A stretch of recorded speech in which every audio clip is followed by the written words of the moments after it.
So, Yoji, you know the drill. What is going on, guys? It's Yoji. Welcome to Baeclast episode. I don't know because I've not been here on here for a while, like for quite a while. 7. I knew that. I was just testing. I was just testing you, and yeah, we got different people as you might have noticed. Usually we have Ziggy and Cute Dog and Rise on here, and they're all kind of gone. I think Ziggy is at a convention. Cute Dog's getting married or something, and Rise is in Poland. I don't even know. And so yeah, we got Karv, one of the most knowledgeable PoE players that I know. And we got NeverSink, who makes loot filters and loot filters. That's basically all. And plays Tornado Shot. I know that. He plays Tornado Yeah. Shot. And we have Ghazzy. He knows stuff about summoners, like lots of stuff. And we got Tarke and me as well, who are also here and And know contribute nothing. memes, and that's basically it. So yeah, today's topics will be the beta. Who would have thought? I mean, this is like unexpected. Also, it says PoE economics. I don't know why I'm here for that, but yeah, we have PoE economics, and we also have something like we had like these 1 and 2 week events, and we want to talk about 1 and 2 week races and events. That's that. I think that's basically it, right? Yeah, pretty much. All right. Taki, take it from here. I have no idea. Okay. I'm new here. Yeah. Right, so starting off with just the beta stuff, if we go really basic, just from like the new leveling, acts 5 through 7, do we like them? Karv. Yes, it's way better than leveling through the same shit again, but I don't know. It's hard to think. Like it feels like Act 5 is just like Act 4 is, and then Act 6 and 7 are like kind of like pushovers, except like few fights.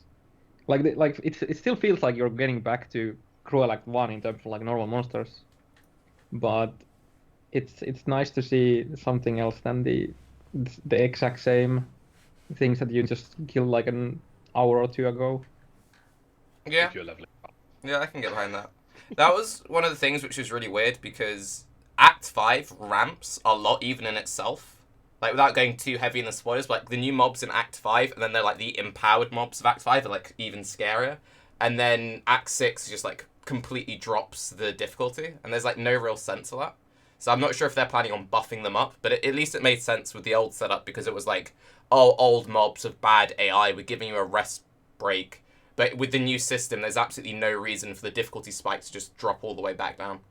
I don't know if you feel the same about that, Ghazzy and NeverSink. I completely agree with it.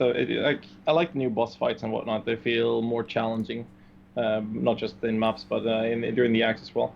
But I feel that the difficulty spike, just drastically goes up after Act 1. To be honest, like towards the end of Act 2, you start to see more of a challenge when you're leveling. But as soon as you're done with Act 4, Act 5, then it just completely goes down. Not just the AI of the enemies themselves, but also the bosses kind of drops down through Act 6 and 7. I mean, Act 5 was the only thing that was hard, and that's because it followed this linear progression of increased difficulties. But I like what Karv was saying as well about the leveling process feels smoother. There's no place where you really stop to farm a few levels before moving on. It's very linear, and you progress your way through the acts with quest-wise. I feel it's really enjoyable, but the difficulty spike can absolutely be continued to increase rather than taking a huge dump. Do you feel like this is temporary, or do you feel like this is meant to be like this? Does it feel like some of the mobs don't really do what they're supposed to be doing, like the AI is super shit or they don't use skills? Is it like a beta-ish problem, or do you think this is actually like a balanced thing? I think this is what they intended it to be. I mean, they behave like zombies, so it's the same AI issue, to be honest. Okay. It's always been that problem, but I doubt they'll make it different. I guess it's hard as well, because the only thing that could be harder is more damage. I don't think that it will be an easier quick fix for them to add new abilities to them or make them use new abilities. It would literally just be more damage. And at some point, you also have to realize that unlike people that are a little bit experienced, like Karvarousku, for example, and the others that have played this game for many years now, sitting with new players coming into it, to Act 6, for example, and suddenly everything is just doing more and more damage. You have to gear to meet those difficulties as well. So I'm not sure if they're going to do any changes, but I doubt it. I felt pretty bad about the monster composition in Act 6 and Act 7. Basically, in Act 5, we were faced with new and new challenges over and over. The new bosses felt really good, the new mobs felt really interesting and really strong. But in Act 6, we basically go back to the normal crabs after fighting some interesting Karui with scorching crate totems and some zombies that actually do dangerous on-death effects. I mean, there's so many people who die to this Twilight Strand zombie boss. But then we basically battle crabs and golems without skills and squid pirates that look super cool but basically do nothing. And X7 is kinda even worse. While the boss fights remain to be challenging and interesting, you fight the same bears you fought in X3, 2, 4, and I'm pretty sure I saw the bear somewhere else. So, and the bandits are basically just fodder. So I feel like they really need to give them at least some skills. Even if they're just for show, it just feels like you're slaughtering things that are basically running through XP globes, and it feels pretty bad. But still, it feels a lot better than doing the same thing 3 times. So at this level, it's definitely a step up. Also, after GG might add new music, maybe a little bit more polishing to the style sets, it still will be like a huge step up from the current system. Yeah.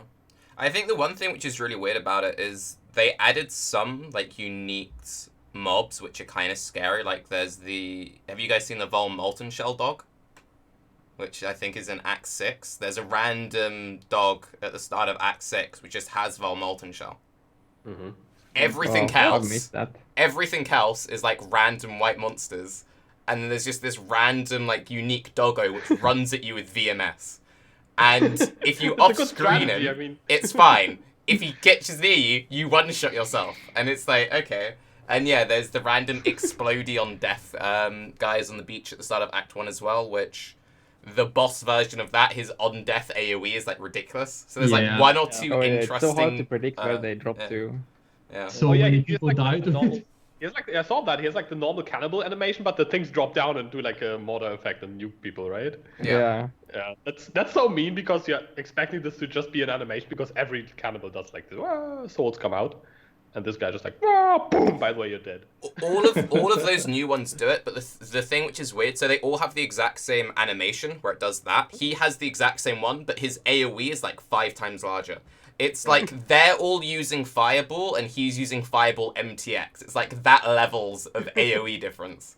But those guys.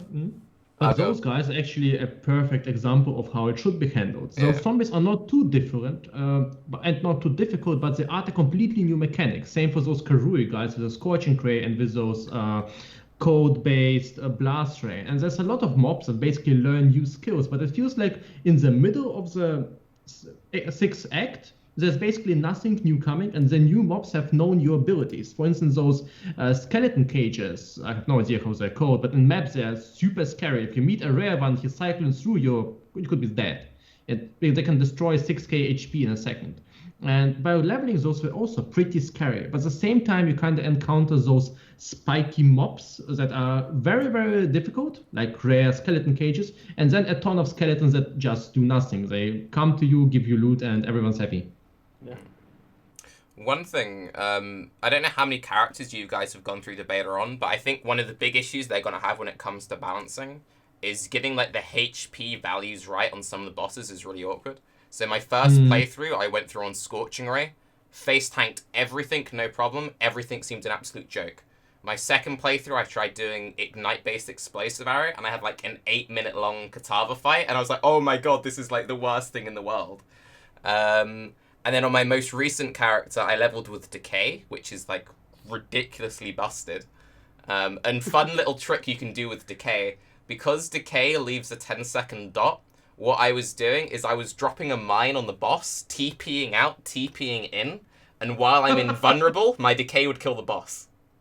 And if you didn't one-shot the boss, you lay another mine, TP out, TP in. I was doing it kind of like a joke to like go through all of the axe menu thing. And that's like legitimately going to be a strat now. It's mildly amusing. But it's really weird because you have these new bosses which they seem to be completely nothing or super scary. So like Katava, he can hit you for like what feels like 1.5k. And then if he randomly crits, you just die.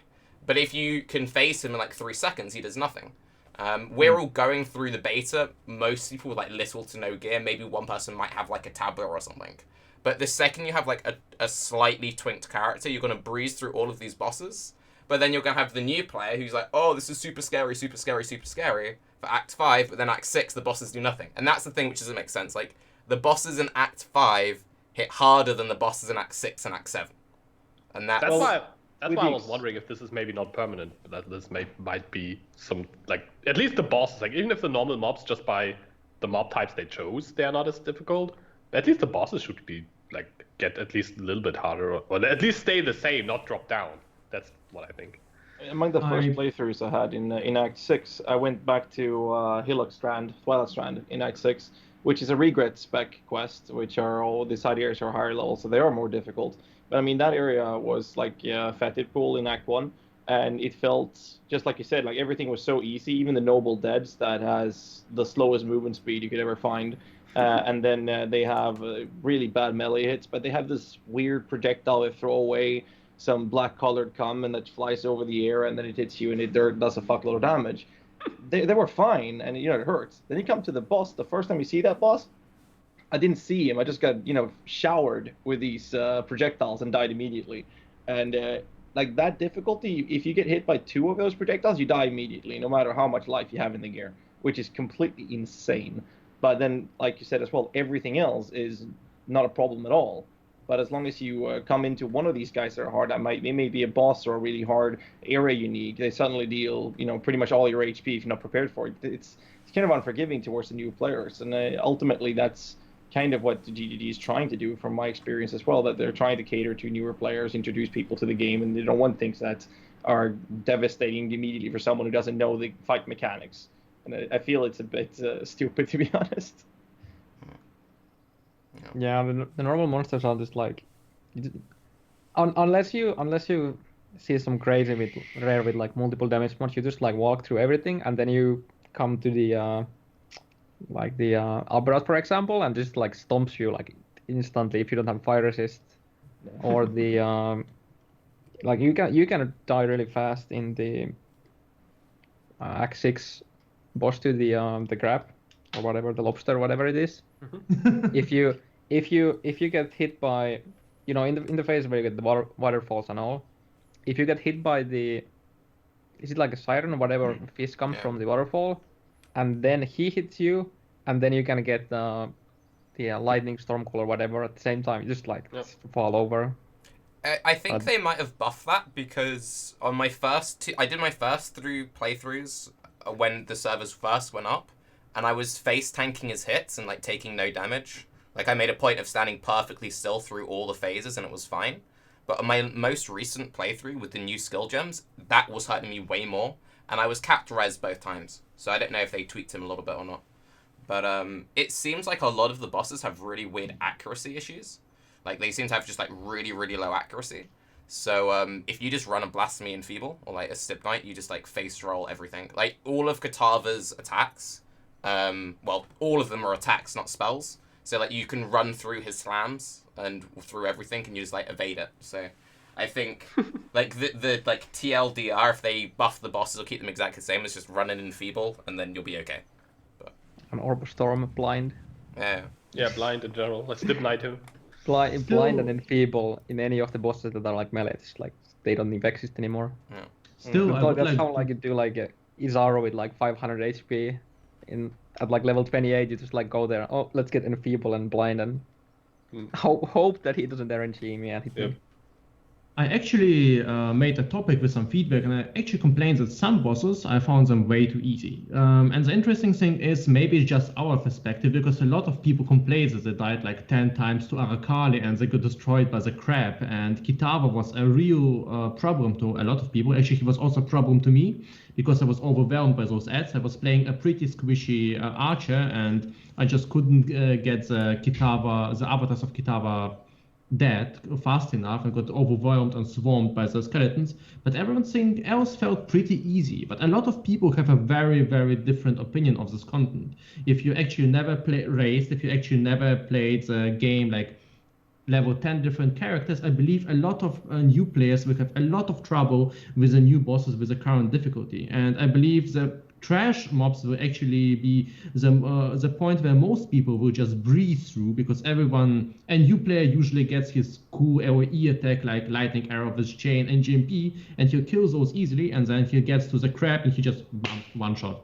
And I think this HP versus HP threshold is a tiny bit weird. There should be more attacks, in my opinion, that are basically 100% you have to dodge those. If you stand still, you will die, no matter your accuracy, no matter your HP. But there should be have a very nice animation so you can evade those. And everything else should be okay or kind of evadable, survivable with any HP level. So it's also kind of the question: at what point should the game get hard? And I think in Act maps, well, maybe actually Act 5 already. I think that there's too many things that trivializes content. I mean, as a summoner point of view, as I play mostly summoners, if I put a spell totem skeletons and add blind on it, and have anywhere else I can use an enfeeble, there is no boss in the game that can do anything to me. They will be busy with it due to the way aggro works with the freshly spawned minions, and then you have blind on top of that. There is nothing they can do whatsoever. You can have shit gear and have a SRS with no links, and that will still be fine to kill the boss fast, because they will be busy with your continuously summoned minions that blinds them. Yeah. I think it's silly. I think, like, one thing which I think is worth pointing out, I don't think any of the content is, like, pre-nerf Malachi level. I don't think anything's that scary.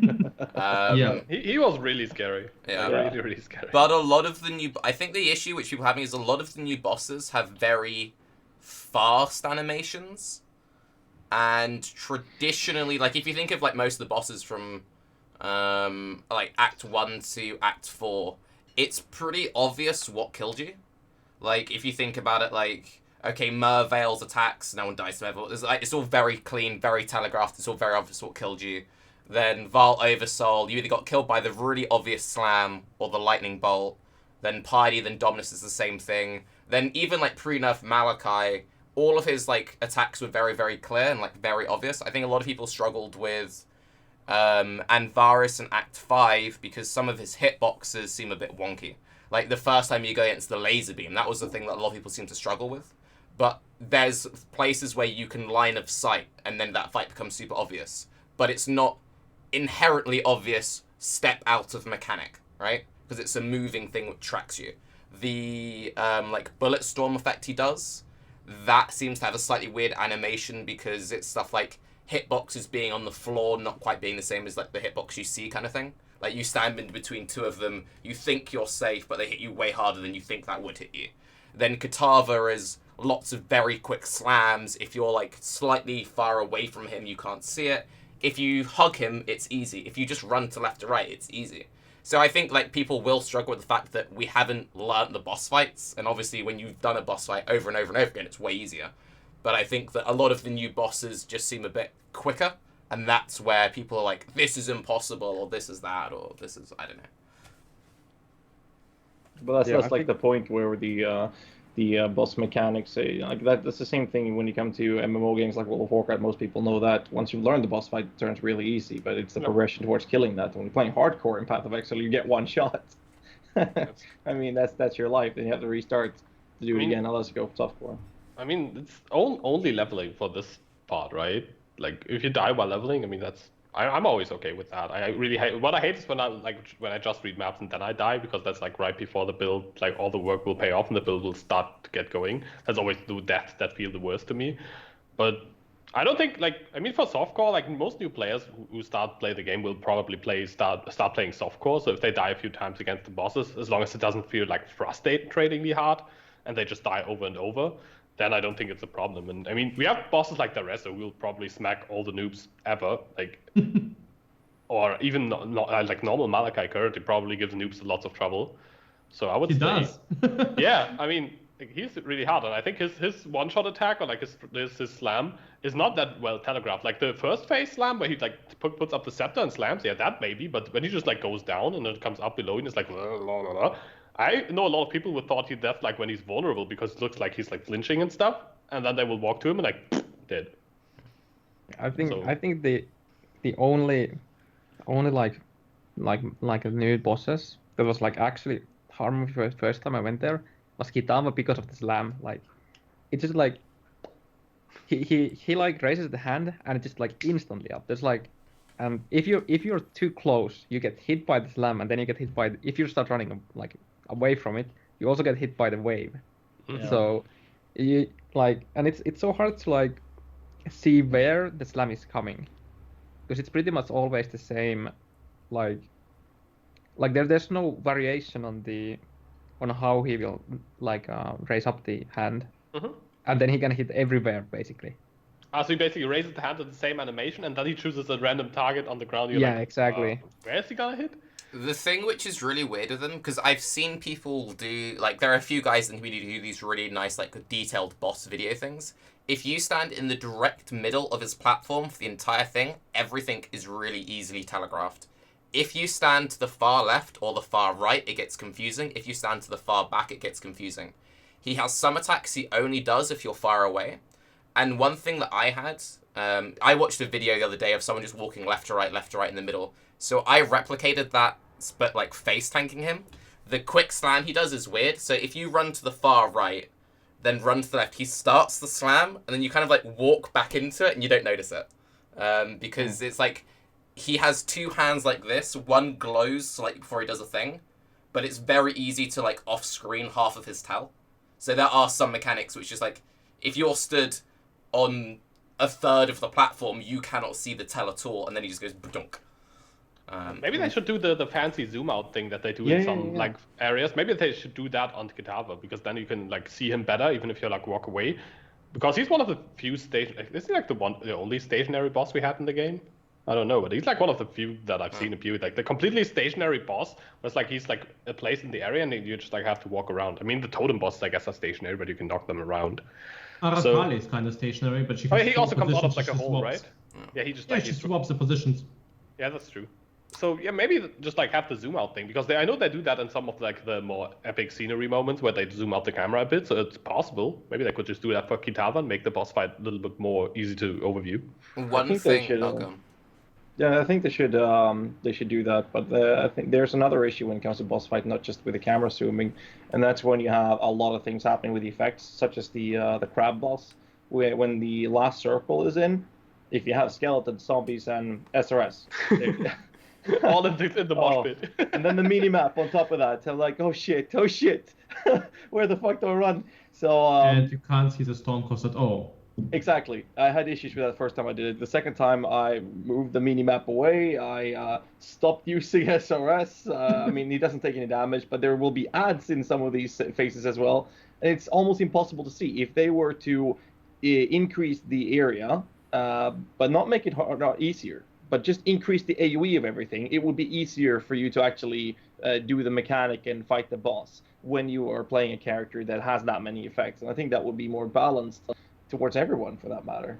And then it's really annoying with some fights where bosses are like blocking the view behind them and stuff like that. So if you're going to the crab boss and you're going behind him, you can't see it on the ground unless you accidentally see the edge of the circle behind his, I don't know, fourth leg or something. Then you can see it, and that's also something where camera zooming in during these fights will make boss mechanics easier to see and actually play around. One thing I do just want to quickly say on the Kitava thing, I don't know if this is confirmed, but when I did my first video on Kitava, someone made a point, which is probably true. At the end of the fight, he does this special animation which has no sound effects, and it's really obvious there should be something there.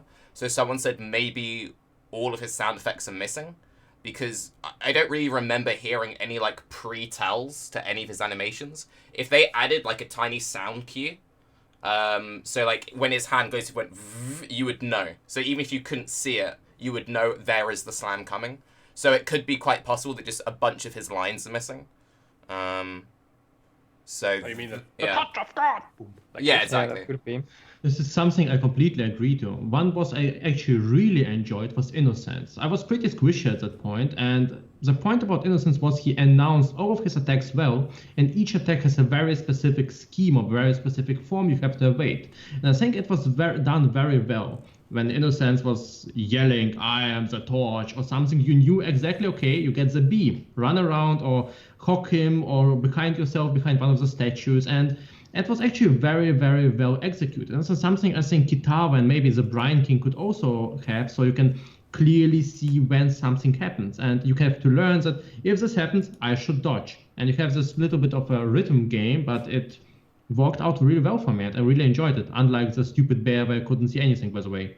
It's a bit off topic, but still. Yeah. But like the idea is not to make the boss easier. The boss is like if you're playing a character that doesn't have any extra minions, doesn't have a lot of extra effects going on all over the place, then the fight's pretty fine. It's just that when you have these effects, it's impossible to go through and actually understand and see the mechanics of the boss fights. That's my problem with it. So I don't want them to be easier. I want them to make it larger so that when you have a character that plays with a lot of minions, you can actually see the stuff's going on. So it will be the same fight. It's just that it doesn't make certain builds impossible to deal with because you can't see anything.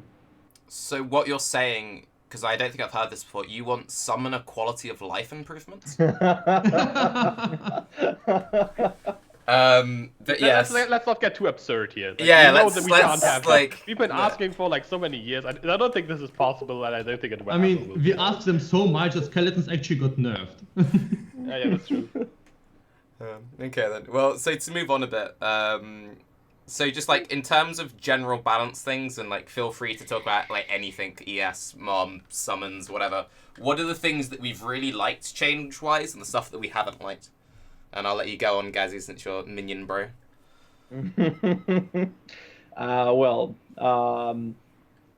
Where to start? That's the problem with it. I mean, minions haven't really changed much in the beta, which is really sad. I did expect lots of changes, but it's early in beta. But I can only say that comment so many times. Spectres hasn't been changed. Minions themselves are still stupid. Spectres doesn't scale or anything. I think they upped the cap for Spectres, I think. But generally, with the beta, I feel that the changes that has taken place that are good would be the ES nerf, but maybe been a little bit too much towards the CI. I like the life buff with the new mods, for example. You get with the strength roll and 3 proper prefixes, you get above over 200 HP for a chest piece, making life-based build pretty damn good, to be honest. But generally, I'd say that the content towards summoners in that genre hasn't changed much at all. We got new available minions, but we're still struggling with the old issues that we get a post on Reddit every 2 to 6 weeks. There's a new guy posting something about summoners, mainly about specters, and it goes to front page. It gets all the feedback, and it gets 200 different suggestions how to fix it, and then it disappears. 2 to 6 weeks later, there's another post with the exact same thing. And we've had that little dance for about 3 to 4 years now. But when it comes to the beta, I really like the ES changes. A mind of a matter, excluding the righteous fire approach to it, I think it's amazing. It actually allows us to see that as a viable route for your defensive choices. It opens up more options when you're playing your character. So I feel kind of limited in the current state of the game 2.6, where you kind of choose never hybrid because hybrid's bad. You choose CI low life or life, or you go with the EB keystone hybrid, and that's pretty much it. Whilst now you have the access of going proper life based, and you have access to go proper life with mana, mind of a matter. So I really like that change in general. Just to backtrack just a tiny bit on the Spectre thing. One thing I've noticed, because I've watched like Uber Elite's done a video, there's another dude, he made a massive Reddit thread, I can't remember his name right now, kind of going over like the new mobs we have access to so far. Pick one. One thing which seems really weird about it though, is it seems like the way that they're designing some of the new monsters, it's almost as if they designed this to say fuck you summoners. So there's this one particular, like the judge guys, I can't remember what they're called in Act 5, you do the Storm Call and the Ball Lightning. Their Storm Call is 100% physical and 80% converted to lightning, and their Ball Lightning is completely lightning. And it's like, why? Doesn't that just, isn't it just kind of like, oh, we've got this mob, which could be a pretty cool summon, but for no reason we've changed how Storm Call works just to make it awkward to scale. And there's a few cases like that where they've just gone, oh, we've taken this mechanic, let's just tweak it a little bit, now this is like really weird to scale. And there's a few things like that which just seems kind of weird to me. If I knew that I was, like, if I was developing the game and I knew, okay, I'm making new monsters, I know there is this thing called, like, Spectres, let's try and design the new monsters to maybe make sense of it. It seems weird that you would have such a weird case, especially where you change the core fundamentals of something like Stormcall for this one case. Like, no one would know that that did some fizz damage. Like, I don't know. Well, what do you guys think about stuff like that? Yeah, another thing is slapping like 5 million different attacks for a monster like the Herald, right? It's like, oh, this is he first time he leap slams at you, like, oh my god, I want this guy right now, and then you start like, oh, wait, what I'm gonna do with this? So he has like this ball. He like cleaves. He has like default, and then he leaps. Like, how am I gonna scale it? Is there like if you scale like the melee portion, then like you go mapping, and then you start seeing them like throw the projectile, and just like feel bad, like, oh god, no, don't do that. Just go like, can you leap it? Can you leap on them or something? There's like two things about specters that I feel is really annoying. One being the multiple different abilities with different scaling. The Kitava Heralds have 4 different attacks. They have white swings, which they rarely use. They have a cleave, like you said, that generates bleeding. That's pretty decent, but scaling that is meh. They have the leap slam, which has 100% of their physical damage added as extra fire damage, which is completely insane, and you can multi-strike it, which is beautiful. And then they have the projectile, which is a projectile explosion AoE similar to the birds, corpse throwers, 100% physical damage. But the problem is their inconsistency in what ability they use, and when they come in too close to the enemy, they start using cleave / white swings. So you can't really scale them all too well. And the other problem is we have a lot of extra minions in the beta from Act 1 to 7. We have a lot of new monsters, some better than others. Kitavas are in the top list, but Frost Sentinels are currently the best specters, which actually can be scaled with crit now, which is beautiful. Yeah. But they don't exist on Desecrate table, and that is the only way we can bring them up to be scaled in area levels, like the map levels, by summoning them in the areas they are. And if they don't exist on Desecrate table, they will never. It's like Knitted Horrors, like the Do you want Wraiths to quickly and explain what the Desecrate table is? Because most people will be like, what does that mean? Desecrate is the ability that spawns corpses on the ground, and then you use them to summon your specters in. And Desecrate can, level 20, go up to area level 100, but is limited to the area level that you're in. So if you use Desecrate on the ground and use Detonate Dead, for example, they will not be exploded as if they were level 100. Otherwise, DD will be the best build in the game. So if you're in the level 70 map and use Desecrate, the corpses you summon are level 70, as long as your Desecrate is meeting that requirement. The bug that we've been abusing for Spectres is that if you have an army with you, with Spectres, let's say the Kitava Heralds, and you go into a desert map, or it doesn't work in all maps, but some of the maps. So some of the maps you go into and use Desecrate, because you bring in Spectres there is a slim possibility that these Spectres will be, or these minions will be available in your Desecrate. So they'll be randomly added to your Desecrate table.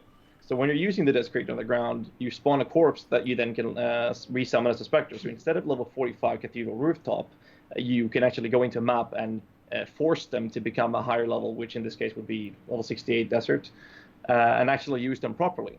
But with Spectres, it doesn't exist on the Desecrate table at all, such as Frost Sentinels, such as the EK Wraiths, or anything like that. It is impossible for us to bring these Spectres in.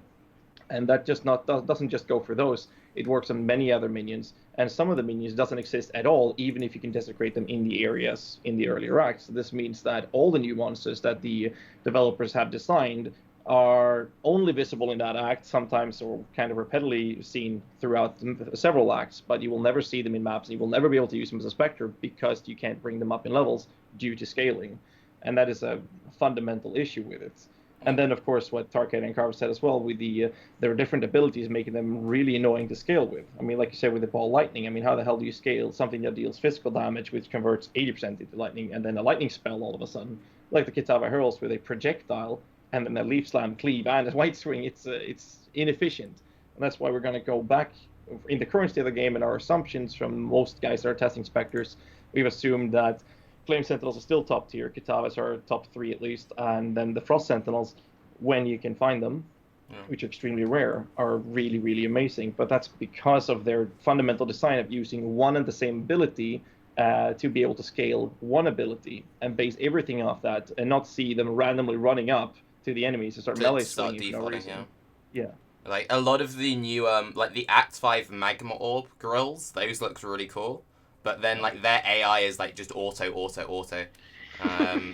Like, I was watching Uber do it, and he's like, yeah, they've got really good AoE potential, and then you just see all of his, like, Spectres just start, like, doing this on the mobs, and you're like, okay, these aren't very good. It's like zombies, yeah. Nice. Yeah. There are workaways. This Sorry, is go ahead. definitely dreaming too much, but maybe at some point GG might actually design some sort of a Spectre behavior table that you can actually toggle the attacks and tell them what to scale, because that would definitely, I mean, it's asking for some of the buffs. It's definitely not going to happen, at least not like super soon, but you can dream, right? And sometimes I'm actually kind of wondering if that would be more possible, if socketing more gems that would benefit the Spectre would make the AI use this attack more often. So basically, if you link the Spectre to 4 AoE gems, then they would be more likely to use the AoE attacks. If you link them to, let's say, multi-strike, then cleave and leap slam would become more of a dominant attack for Kitava's heralds. So, And also, Or give us jewels like for the golems that allow Yeah. you to like change the AI a bit. Like have a jewel that specters prefer. I know use spells preferably, Yeah. and a jewel that says use projectile attacks preferably, and one that says use melee preferably, and then you can put in the jewel that you want to use. That would even allow you to switch out certain, switch out in certain situations, like switch out your specter behavior, which would Exactly. be kind of nice. Another that thing would- that sorry, That would- another thing that actually is something that I would really like to see about Spectres. Well, Desecrate table is one thing, but maybe there could be just a Desecrate support gem that would only create the Spectres you have. It's definitely not a big amount of work for GGG, but at the same time, they could definitely make the summoner of quality of life for summoners a lot better. Also, I'm pretty sure the ice carpets, however they're called, will be definitely added to the Desecrate table. I see no reason why they shouldn't. I just think they're not in the current content. So it's basically a bug that we can see them at all. It's definitely an Act 8 mob. So yeah. The main issue I see when it comes to specters is that for the past 4 years, we've been in a situation where we get, as I said, between 2 to 6 weeks, we get a ready post about quality, like mainly talking about specters. So let's say we average, say that we have about 20 posts a year on Reddit, hitting front page, getting tons of suggestions. That's for the past 4 years. That's 80 different posts hitting front page for the past 4 years with different suggestions. Personally, I feel that the best options they have is fixer scaling. Just why would they scale differently than anything else in the entire game? Make them scale with the gem level. Make them scale with your level, so it actually makes sense to level a summoner above level 90. Make them scale with the area level wherever they are. It doesn't matter. And then I hear common arguments saying that, oh, but then you can twink a character, go into higher area level and summon them, and then go back to lower areas and twink your way through with your summoner. Like every build, That's other like the build, worst yeah. argument. Like buying a tabula doesn't twink you. I mean, come on. And then the other options would be to actually utilize Katarina to be more useful, such as giving her Necronomicon, a compendium or something, allow you to craft abilities for your minions, and basically just have these specters being bodies, like vessels, and craft your abilities through Katarina would be an amazing suggestion. Have her spawn the corpses in your place, or lock them in your Spectre Gem, so the Spectre Gem itself is only there to summon with a cooldown, so it can't be overpowered or abused too much. I mean, there's so many good suggestions for this, and it still is not happening. 4 years now, and nothing's being done. Last I spoke with Rory was 2.5 years ago. We've been talking for about a year by then, 2 years ago, and we talked about a year already at that point. And all I got confirmed was, well, Spectres, they're on the table. We're looking at them. We're going to be fixing it. We are talking about it. 2 years later, as They're looking at it. Yeah, exactly. We're still looking at it. Spectres are not very good. Yeah, something should probably be done. Exactly. Yeah. And, that's the way they've done it. Let's keep looking. Let's keep looking and see how this develops. Didn't they fix it though? Because didn't they make the sword which gave all your minions poison? I thought that fixed all summoner issues. It just made certain builds overpowered. That's all it did. I think it should be removed. It makes us able to trivialize content with things like enemy weapon. SRS actually know I've worked with it, but I mean it's too broken, to be honest. I think it just made certain builds dump all the content without worrying, such as enemy weapon. I mean, it's just stupid. You can even make it tweak to work for Shaper, but it's going to be really annoying with it. But it does work for it, depending on how you tweak it. Cistern has been showing this several times now through the last 2 leaks. But generally, when it comes to the Spectres, they've said they're working on it and nothing's happening. But there's so many suggestions of how to do it better. But I think that from my understanding with the discussions I've had, especially with Rory and other GGG employees, is the fact that it's a free-to-play game, and I think people need to realize that when in a free-to-play game, everything they do, everything they change, everything they do to add new content is money they invest, hoping for a return. And if the community is not screaming for it, which we are, 80 posts in the past 4 years, they don't see it as the money being worth the investment, in my opinion. I think that's their problem. Like, if they would see that enough people in the community would like to see it, they would feel more forced to do it. But then again, it feels like a lot of people are completely neglecting the existence of most summoner builds because of these issues. And I know for a fact that there will be so many people playing summoner builds, at least these specific ones, not talking SRS, DB, enemy weapon, but these specific generic classic summoner builds. But they're not doing it because of these issues. And then people would rather see them having saved their specters on logout like Anime Guardian. I don't think that's the solution. There are so many other solutions that would be better than that. Yeah, so it's basically the good old GGG circle of nothing will change. Like, there are no PvP players, so we don't invest into PvP. So there are no PvP players, so we don't invest into PvP. So there are no PvP. There's no racing. So we don't change racing for the better. So there's no races. Let's not improve racing then, because there's no race. And then they just keep on. It's like, there's no summoner players because summoners suck. We don't improve summoners, so there are no summoner players, so there's no reason to make summoners not suck. And that's like the infinite circle of nothing will ever change because it already sucks. This is actually quite ironic, because a lot of new players, that enjoy ARPGs come to Path of Exile. I know it from my friends, myself, and my social circle. And summoners are such an archetype that appeals a lot to new players. Well, I don't know this game. I'm going to play a summoner. I like zombies, and I want to animate dead enemies. It sounds pretty cool. And they start playing them and get completely confused and disappointed by mechanics at some point. And it is kind of a turn off for new players, I think. So it's pretty sad. But I kind of understand at the same time that GG has to invest their money, and they might as well do it into something that is dominant and basically appeals to more players in the summoner issues, especially since the summoner issues need technical refactoring and a lot of actual programming work. At least some, not actually a lot. Yeah, I think Yoji nailed it on the head. Like, I've wanted to play a summoner since beta, and it's been a case of, and I'm talking like closed beta, and I've always just gone, I'll play it when they fix it because it's such a stupid system. And then every time it seems like something's coming, I'm like, oh, soon.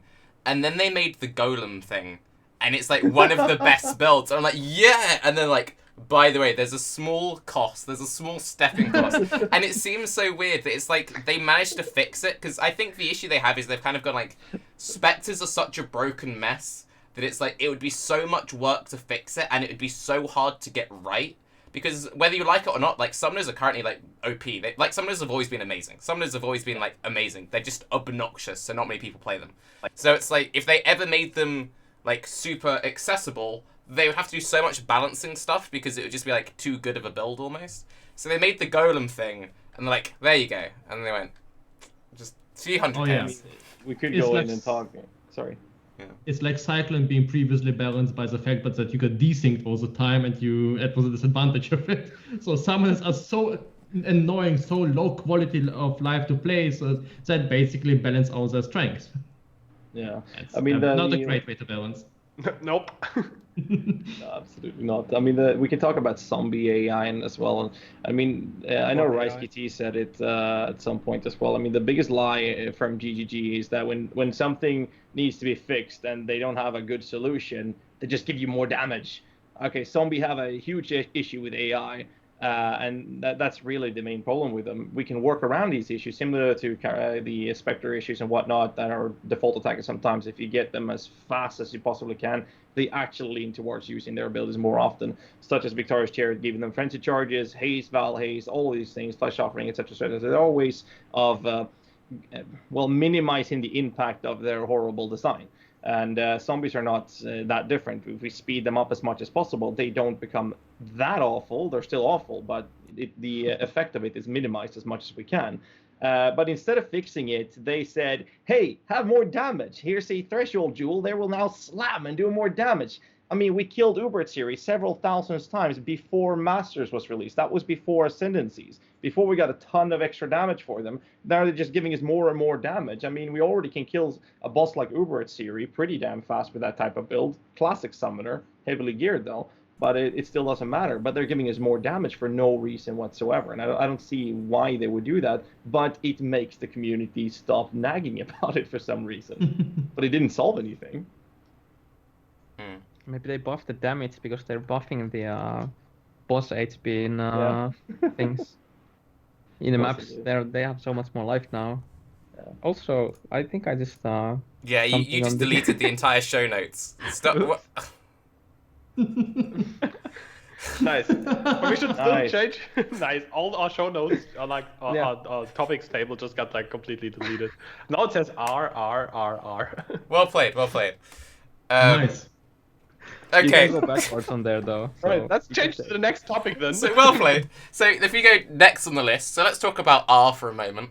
Memory saw it in a second. It's actually support gems, the new beta Yeah. support gems. So I've been messing around with decay, which I don't know why they added decay. I don't know what the reasoning was, and you can't stack it with the decay essence. So it's basically just a better essence. Oh, our stuff is back. Thank you. Yeah, I'm working on it. Hey. I told you can get it back. But Yes. it's a gem that it gets taken up instead of like having a weapon slot taken up, right? Yeah, so basically instead of using a rare weapon, you now use a gem slot, which means you can now use unique weapons, which means you can now use Breath of the Council with decay and shield charge. So you nearly always just put decay on. And I know Waggle did a video, and he was like doing like a little map test stuff. I've been leveling it. I'm only like level 50 or something. But it's one of those things where it just seems like you just take decay, put it into your links, and it will carry you through everything. Even if you're not playing a poison build, you just like take decay, put it into whatever link. Also, there's this really like intuitive interaction. So people were like theory crafting the flame blast shenanigans, like, oh, you get flame blast decay, it's like a million times more damage. They nerf that. But some skills still have just like generic more damage. So I'm doing Fire Nova Mine because each, for the way Fire Nova Mine works is like it pulses. With each pulse, it gains 20% more generic damage. That scales decay. So a level 20 Fire Nova Mine with the Helm enchant is 145% more damage for decay. So basically decay... Probably gonna get changed. Yeah, decay is your main skill, and then you just find a active skill that supports it well. Shield charge, you can get like 20% more damage on your shield charge with decay, so you can just like shield charge through the entire map, then drop Fire Nova Mine for like bosses and stuff. I think that's actually cool design. Aside from the fact that this type of scaling is obviously kind of bullshit. And I think they already changed Flame Blast, so it does not scale decay with the stacks anymore. And I think I can see them doing the same thing for all the other instances. I really hope they don't miss one, because otherwise that would probably be one-shotting bosses and stuff. But I actually like the design because it works like completely different from everything else in PoE. Normally it was like you take a skill and you modify it with support gems, right? You put like GMP and whatnot on it. That was the basic idea. Now the idea is you have decay as your support gem, and you basically choose a carrier skill that you use to apply it, which I think is pretty cool. So you try to find the optimal way to apply it to as many monsters as possible, or like to a boss or whatever. So I think that idea is actually really cool. Yeah, I also really enjoy it. I mean, they definitely have to probably nerf down the damage quite a bit, so it's not so overly strong. But at the same time, it's really nice to actually see a support gem that takes kind of a dominant role. In the same way like you use cast on crit or trigger gems, the same way decay enables a gem to have more actual users than before. And it's actually something that PoE kind of lacked, because we have a ton of gems. I mean, take a look at the new gems. There are like 9 gems that basically just give you more damage in one specific way. And decay is actually very interesting and gives you more damage, but it actually is a game changer. Like GMP or increased AoE actually change the shape of the skill. Decay changes the feel a lot, and this is something I agree to a lot. So basically, support gems allow you to play the game differently. So I really hope they just don't kill decay by like they're reducing its damage to 5%, but instead they actually try to balance the numbers out a bit, so it's actually interesting and an alternative way to play the game. So this is something that is like totally new and great. It's not your generic, well, let's take a lot of damage, or let's just apply dots by poison or burn. It's something completely different. I think the one thing which I feel awkward about decay is, so with the way that double dipping changes, stuff isn't inheriting tags, some stuff does inherit tags. decay scales with mine damage if applied by a mine. Which, Yeah, that's... yeah. But That the doesn't way make that too like much sense. poison and Or a stuff trap or a works, minion. Or poison a doesn't totem. inherit stuff. Yep. So it seems weird. It's not like you make a poison build and you put decay in your links. A lot of the new support gems which buff poisons, they buff ailments. Decay isn't an ailment, it's a debuff. So it's not a case of like you mix decay into your poison build, because half of your poison supports don't support decay. Half of the supports you're taking on the passive tree to buff your decay won't buff your poison. Half the new nodes on the skill tree are like generic chaos, and then this is just poison damage, this is just bleed damage. A lot of like the generic overtime nodes have been changed, like in the bottom right, there were that little overtime class, now that's all just poison, just bleed. So much of the skill tree has become really awkward to root for particular builds. Like, if you're right side of tree and you were playing like a poison bow build, previously you'd pick up the life, you'd go into duelist, you go through the proj node, you pick up the life. Now you can't get into duelist because you can't root through proj, you can't link through like two-hand damage, you can't link through things. But if you're a decay build, you can go that way and it will inherit, and it's the whole thing is just like, it's super messy. And You're trying to tell me that different builds actually need different skill trees now? Damn. Yeah, I was just No. like, maybe you actually need to think about it, what you're doing now, but instead Yeah. of slapping like, oh, let's take that, and that, and just, yeah, let's toss that in and it's all good. I do like that aspect that you need to think about it, but there are just some builds which are just incredibly awkward to think around now. Because there's a difference, for example, between like, oh, let's map this out, and then, oh, this is just really fucking awkward to scale. And a lot of the new things just feel like really awkward to scale. I don't know. I think awkward to agree. scale is super awesome. And I'm actually not happy that they changed Glacial Cascade because of that, because I always enjoyed that it was interesting and different to scale. And now it's just like every other skill, basically. It's just a fizz skill that has some conversion built in. I'm like, I mean, "Ooh." it could have been good if there was good ways to scale it, but Yeah, they could have instead There was invented not. some creative ways to scale it, instead of just like making it the same as everything else. I feel like Glacial Cascade just lost its identity, and it's yeah, basically I have this great bullshit. idea. Let's introduce a jewel that makes a skill viable. I hate the jewels. They so never done much. that before. I mean, that's completely. Okay, does anyone here like threshold jewels? Nope. I Wait, actually do. Yoji? No, put I your would like hands them down. if You're they not were allowed built opinions. in This the is my genre. show. You agree with me or you fuck off. Right, no, so Yeah, why like, do you like the Damn it, threshold this jewels? gap is- It's still ingrained into us to raise our right hand sometimes. Yep. We can't help it. Okay, so why do you like the threshold jewels? Because they're cool. I mean, the newer ones, like the first iteration, like the one that gives Burning Ground tar and stuff, like nobody cares. Those were shit. But the second iteration of giving, for example, giving Frostbolt, some projectiles and the speed growing up, that's something you can't get otherwise, right? And that on other skills might maybe even be OP. So you can introduce some new, fun, interesting mechanic that would be okay for this skill to have, like getting the projectile speed while traveling, which does look super cool, by the way. And yeah, I think that's pretty nice. They can address like certain specific issues for certain specific skills that are not as viable by themselves without plainly buffing them, because there's still the investment of a jewel, which is a lot. So I think that's kind of cool. I think that's I Two agree. reasons to why Selfless Leader was not implemented in the game from the beta to Ascendancy. First one was I don't know what it is. You probably Selfless should- Leader.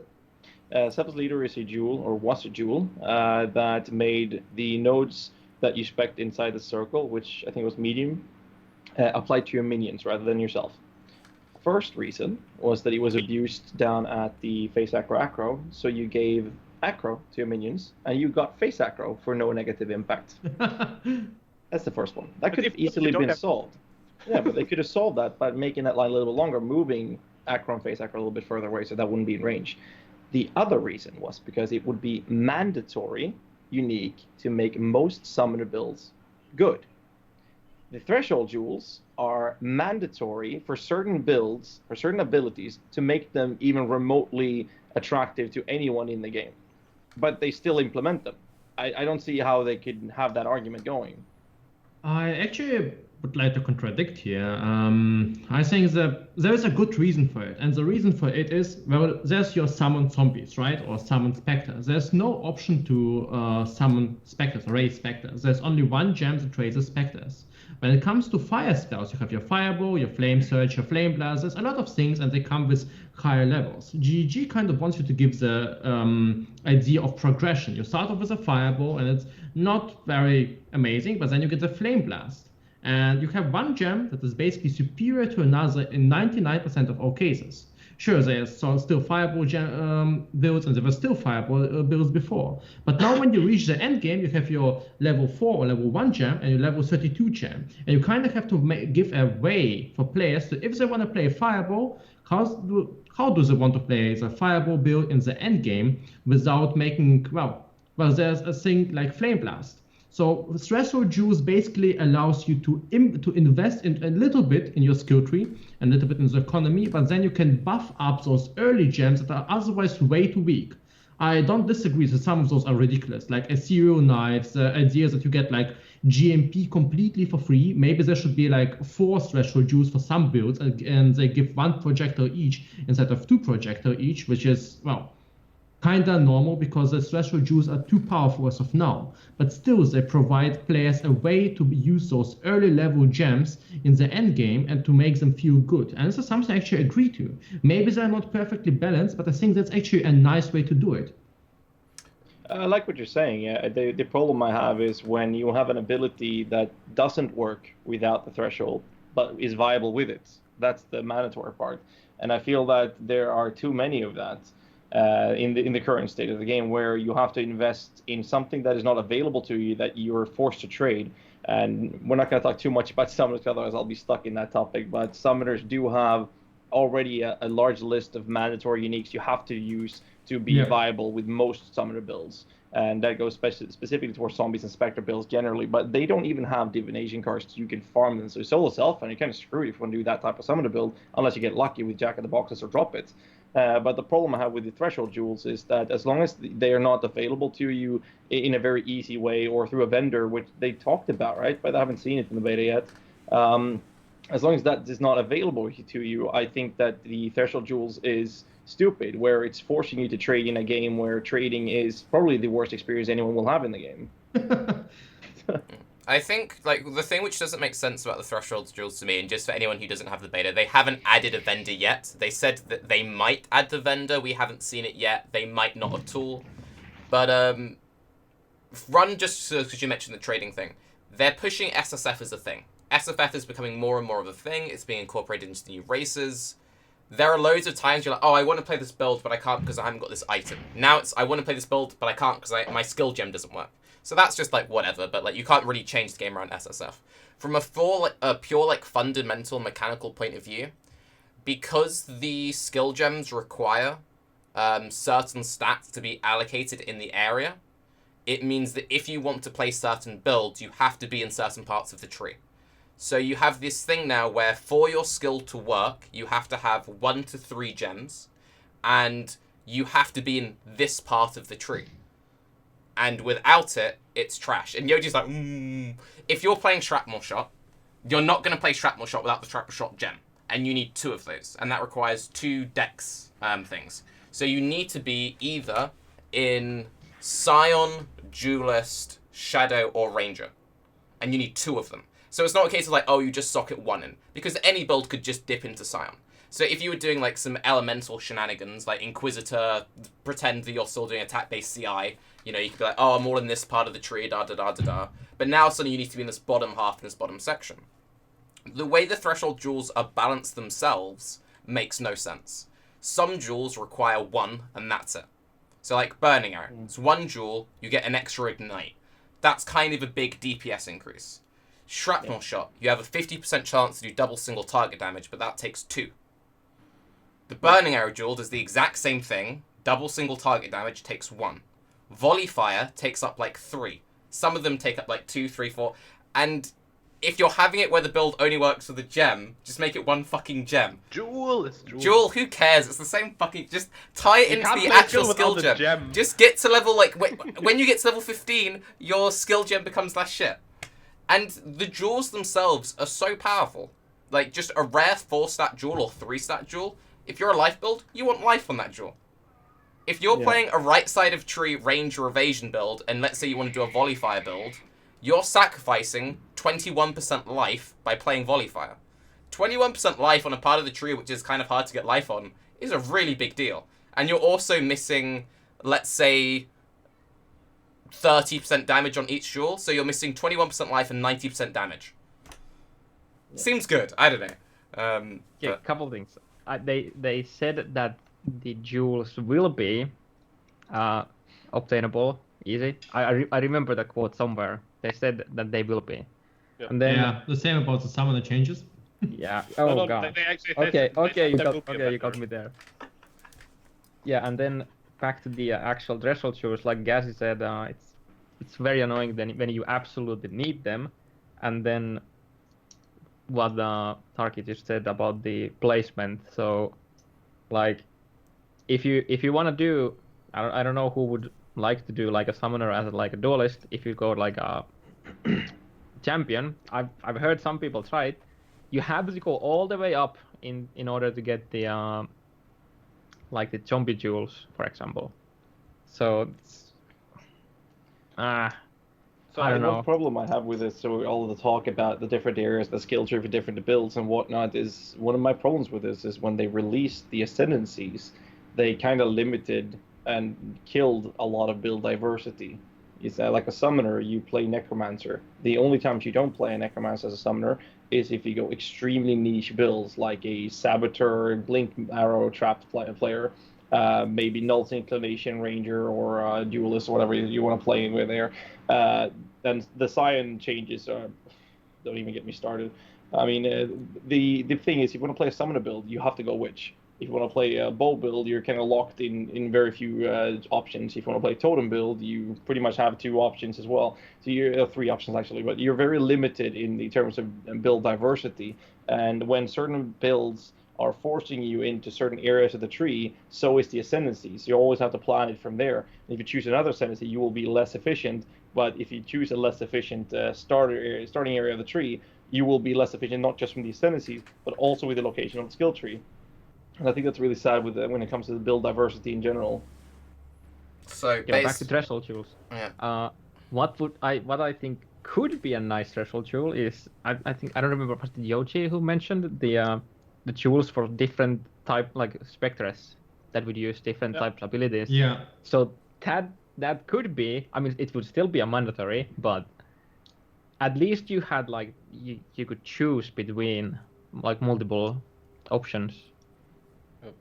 In my ideal, like, future idea of Path of Exile's threshold jewel balance, I would love that for every skill, like active skill, there would be like 3 to 4 threshold jewels that all do something completely different. That you only, of all of those, you only need like 1 or 2 of. And that would allow you to customize the skill on top of gems. But none of them are mandatory because the skills would also work separately. I think that would be a good state of threshold jewels. And they would not need the location thing. Because like the more you talk about this, and you kind of convince me that the stats are not like kind of like a little bit useless, because it basically means you can only put this jewel there, there, and there. That's all it says. Because this awkwardly reminds me of the Diablo 3 rune system. So you basically want every skill to have 3 to 4 modification. Each of them changes a skill. Yeah, I think that would be cool. Maybe. And you can swap them on the fly as well. I think the runes you can also swap them just as you want, right? Yeah. I think another thing, just I don't want to like just make this the jewel podcast, but one of the issues you have is whoa, NeverSink, did you always have a white wall behind you? Yeah, why? Oh, I spaced out. Okay, never mind. No, it's over there. No, okay, I mean, sorry. Dude, I got confused. Anyway, back on topic. With the current threshold system, the more jewels they add, the more limiting the system becomes. Because it's one of those things of, there are some jewels, like the old school original jewels would be like, convert nodes in this area into X. So like the Fireborn jewel is only good in certain points of the tree to convert to fire. For example, inspired learning. I'm sorry, I'm just laughing at myself being an idiot now. But the more jewels you have like that, and the more threshold jewels you have, you suddenly have skills which can never have access to those jewels.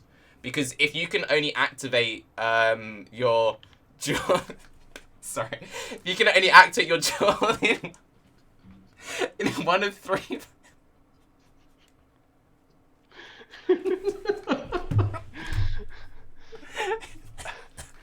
Someone else talk. It's fine. Okay, let me just like take over the whole podcast. I think we have talked a lot about jewels. Let's change the subject because this subject is forever white-walled away from our memory. What do we have here? I have this topic list. Beta is basically done. We talked a lot about all of that. And also I can't talk about the beta, so I don't know. PoE economics, it says. Points for every and any Belton reference. I don't even know who that is, by the way. Did I miss like a huge meme? Wait, you don't know Yeah. who Belton is? Okay, Karv, fill him in. You're the professional racer. Whoa. It was your idea. You're best the white wall, so Okay, I'm past the white wall. Okay, so basically, you may not be aware, Yoji, but there's a certain meta where there's these things called bitch boys. So basically what you do, if you want to get anything done, you get like your pro people behind you, and then through a group effort, you can progress. Now, there have been a couple of memes in the last 1 week due to particular strategies that people have been taking on.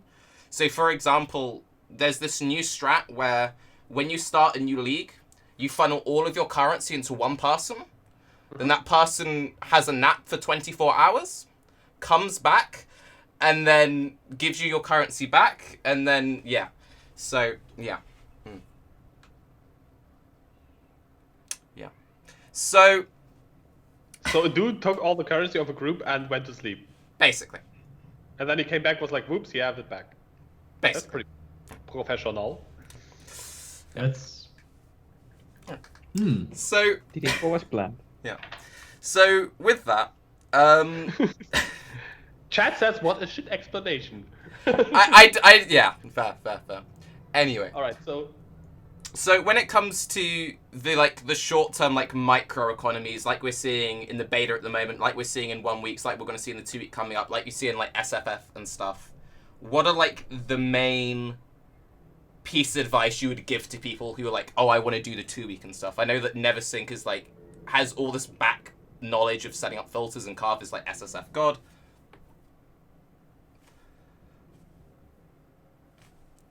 NeverSink, go on. Ah. I'll sing it for you.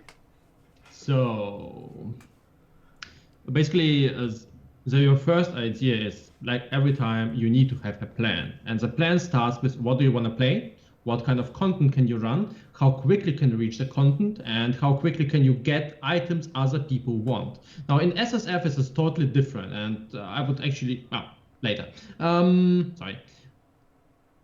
And first of all, if you have a plan, you basically need to know what do other people want. What's the meta? Let's say the meta is Kawa. Well, not anymore. Something with energy shield. Let's say the meta is something with Scorching Ray. Just assume that most people are going to run Scorching Ray. So then if more people want to run Scorching Ray, you likely want to adjust your filter towards finding things that other people want. And you likely want to adjust your filter and basically your game style to farm areas other people want.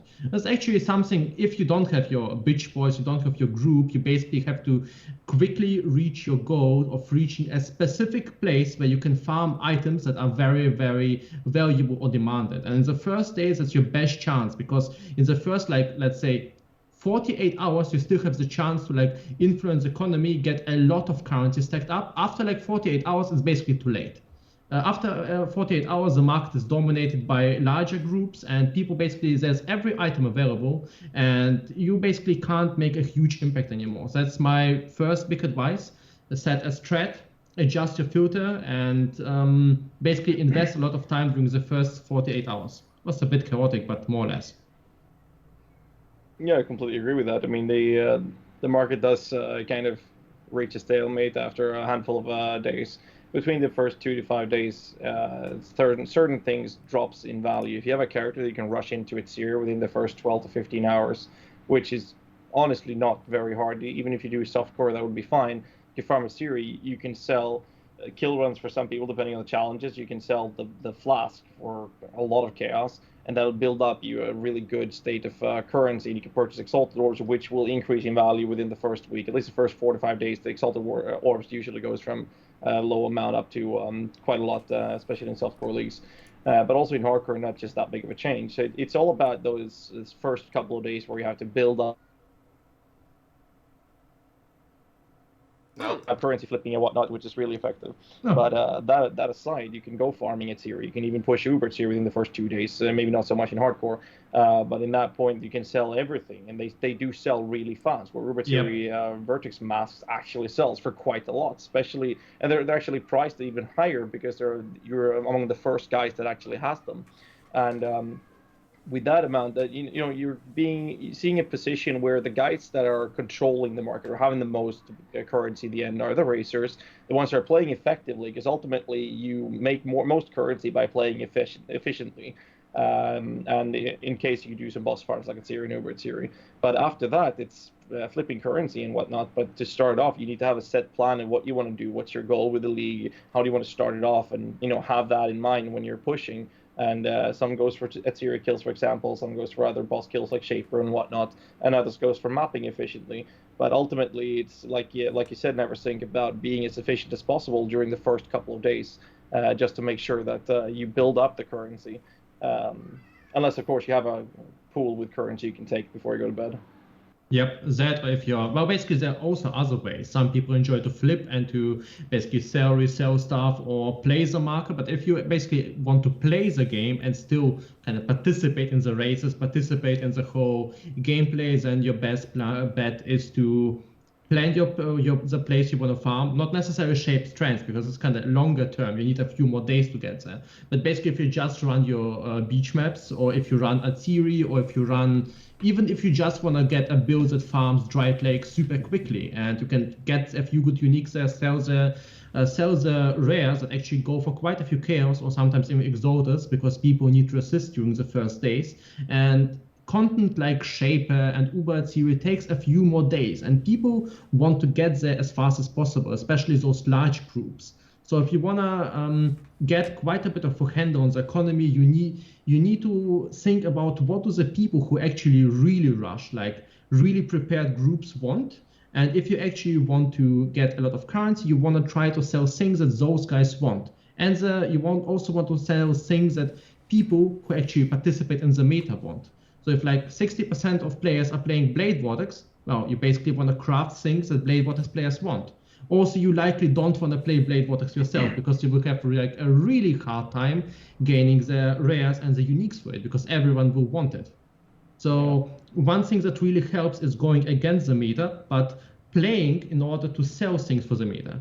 That being said, during the beta, I tried to play, SSF for the first time. I actually enjoyed Self-Found a lot more, because I was completely, I didn't have to think about anything about the economy, about selling. I just had to think about the stuff I wanted myself. I could spam currency, and it was super enjoyable, and I look forward to doing it more. But that's this whole idea we're talking about the beta is really important for, like, after the starting era. I guess in the start, most people want resistance. In hardcore, people want more life and resistance, or energy shield as well. Probably more life in the current state of the game in beta. But I know Sugswang, one of my friends as well, he crafted opal rings before he made the Reddit post about it, showed everyone how to make currency. He's been crafting chess pieces due to the CI meta, and basically makes a handful of mirrors every league. And this last league now, Legacy, he made, I think he actually did reach 20 mirrors by just crafting opal rings before everyone, kind of caught on to it, because he was posted on Reddit after he was hosted, I guess. But the whole point with it is to understand the meta and see what people actually want for builds. If the meta is oriented around elemental damage and fire damage, then obviously the Anger or Essence crafted opal rings will be a really, really popular way to make currency. And during the Legacy League, that was probably one of the most profitable crafts to do, when you actually built up a bit of currency and then pushed out these crafts, because almost any roles would actually sell because of Righteous Fire from Pox. We had Burning Arrow to some degree. We had the single shot build as well, and then a single fire. And then we had the Val Fireball, and then Mathil came in to top it all off with a Brutus Lead Sprinkler. And the items just completely washed out, and several Exalted came pouring in for no investment whatsoever in the start, till everyone started doing it. But that's all about understanding the meta, and seeing that these builds will be popular because they're really high clear speed, and those becomes the meta builds people want to play. And if you understand and see those coming, that's the way to make currency. It's not rather different when it comes to Standard League. When I played that a couple of years ago, where people foresee nerfs and changes, then purchase the entire market of Void batteries, and then they release Shatterchuck build. Suddenly, Void batteries went for 10, 15 exalted, sold for 150 during the first week the Shatterchuck was released. So it's all about builds being released and being popular increases the value.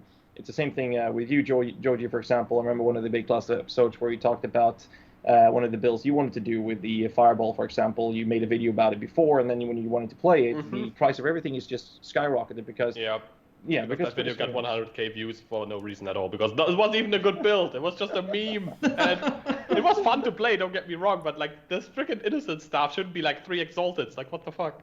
Exactly, and even if it didn't reach a meta point, it gained so much exposure, and people were really wanting to try the build out, which would increase the cost of it. And that's going to go hand in hand. So if you're a player that is focusing on making money, you need to stay up to date, check the Reddit posts, check all these bigger streamers, and check what they have for content coming out. If they make a build that starts to go really high up in views on YouTube, you'll know that a lot of people will play this, and that will impact the market significantly thereafter. So if you have that understanding and actually keep yourself up to date, it's not very hard to make currency. I told people that during Legacy League as well. It's easy to make exalteds. It's just a matter of time and understanding. And I've been showing that several times as well personally, because I like the challenge around it. But it's all about understanding the meta. And if you understand the meta before it reaches meta, or see it as it's growing, and then do the purchases with the currency you've brought into yourself during the early stages of the league, you have a good state where you can actually start this process of investing to make more money, where money makes money. One thing which I'm kind of curious about, which I've seen a few other people talk about, and Karv made this cool little paste spin for it. So with the ES changes, ES is probably going to be way less popular. There'll still be some really good builds out there. Like, I still think a cultist-based region will be really good. So there'll be way less people crafting CI gear. So with how hard it actually is for CI gear to drop, because it needs to have the particular roles on the correct base, it has to be on this, whereas with life gear you can kind of get it on most bases. How do you think the ES market will stabilize next league? I mean, it really depends on what turns out to be meta, but there is still definitely place for CI like ES items for quite a lot of builds. Do you actually especially to the top end, like boss killing builds, like ED is still gonna be amazing. For example, I think also like totem builds can still go easily CI. A lot of summoners can still go CI. Miners, yeah, I'd still go CI with those, most likely. And they still can, like, even if you do not go CI, it can be a stepping stone to low life, and you still need ES items for those. So, do you think CI is more than a stepping stone after the changes, because there's no more multiplier nodes behind CI now? It's basically just chaos res, as infinite chaos res. Basically, that's all you get from it. You basically get more ES as a low life because of the presence of the Chayula anyways. Yep. So yeah, it's more like a cost thing to be CI until you can afford low life these days, because that's what it looks like to me in the beta. Are there any builds which would not want to go to low life? Everything wants more auras. I can't really think of anything. It's an extra aura, and it's more damage for spellcasters. Blow doesn't want to go low life. It depends. Like if you do SRS with the bow setup, I wouldn't want to go low life, because you would have to have a plus 1 salves. Otherwise your SRS drops so much that the base life goes to absolute 0, and then they just start dying, unless you have very very very good gear, and you go the blood magic route, where you get gazillion auras, but then you it's just a huge quality of life and survivability issue for me. Because if you do that, then you have to have a shaft string, right? Because you go blood magic, so you can't have Seal of Souls anymore. So every little degen will just fuck you up so hard. So you have to have the ES region. So if you don't have there's ES region on gear right now. Yeah, there's it's just only one that has it?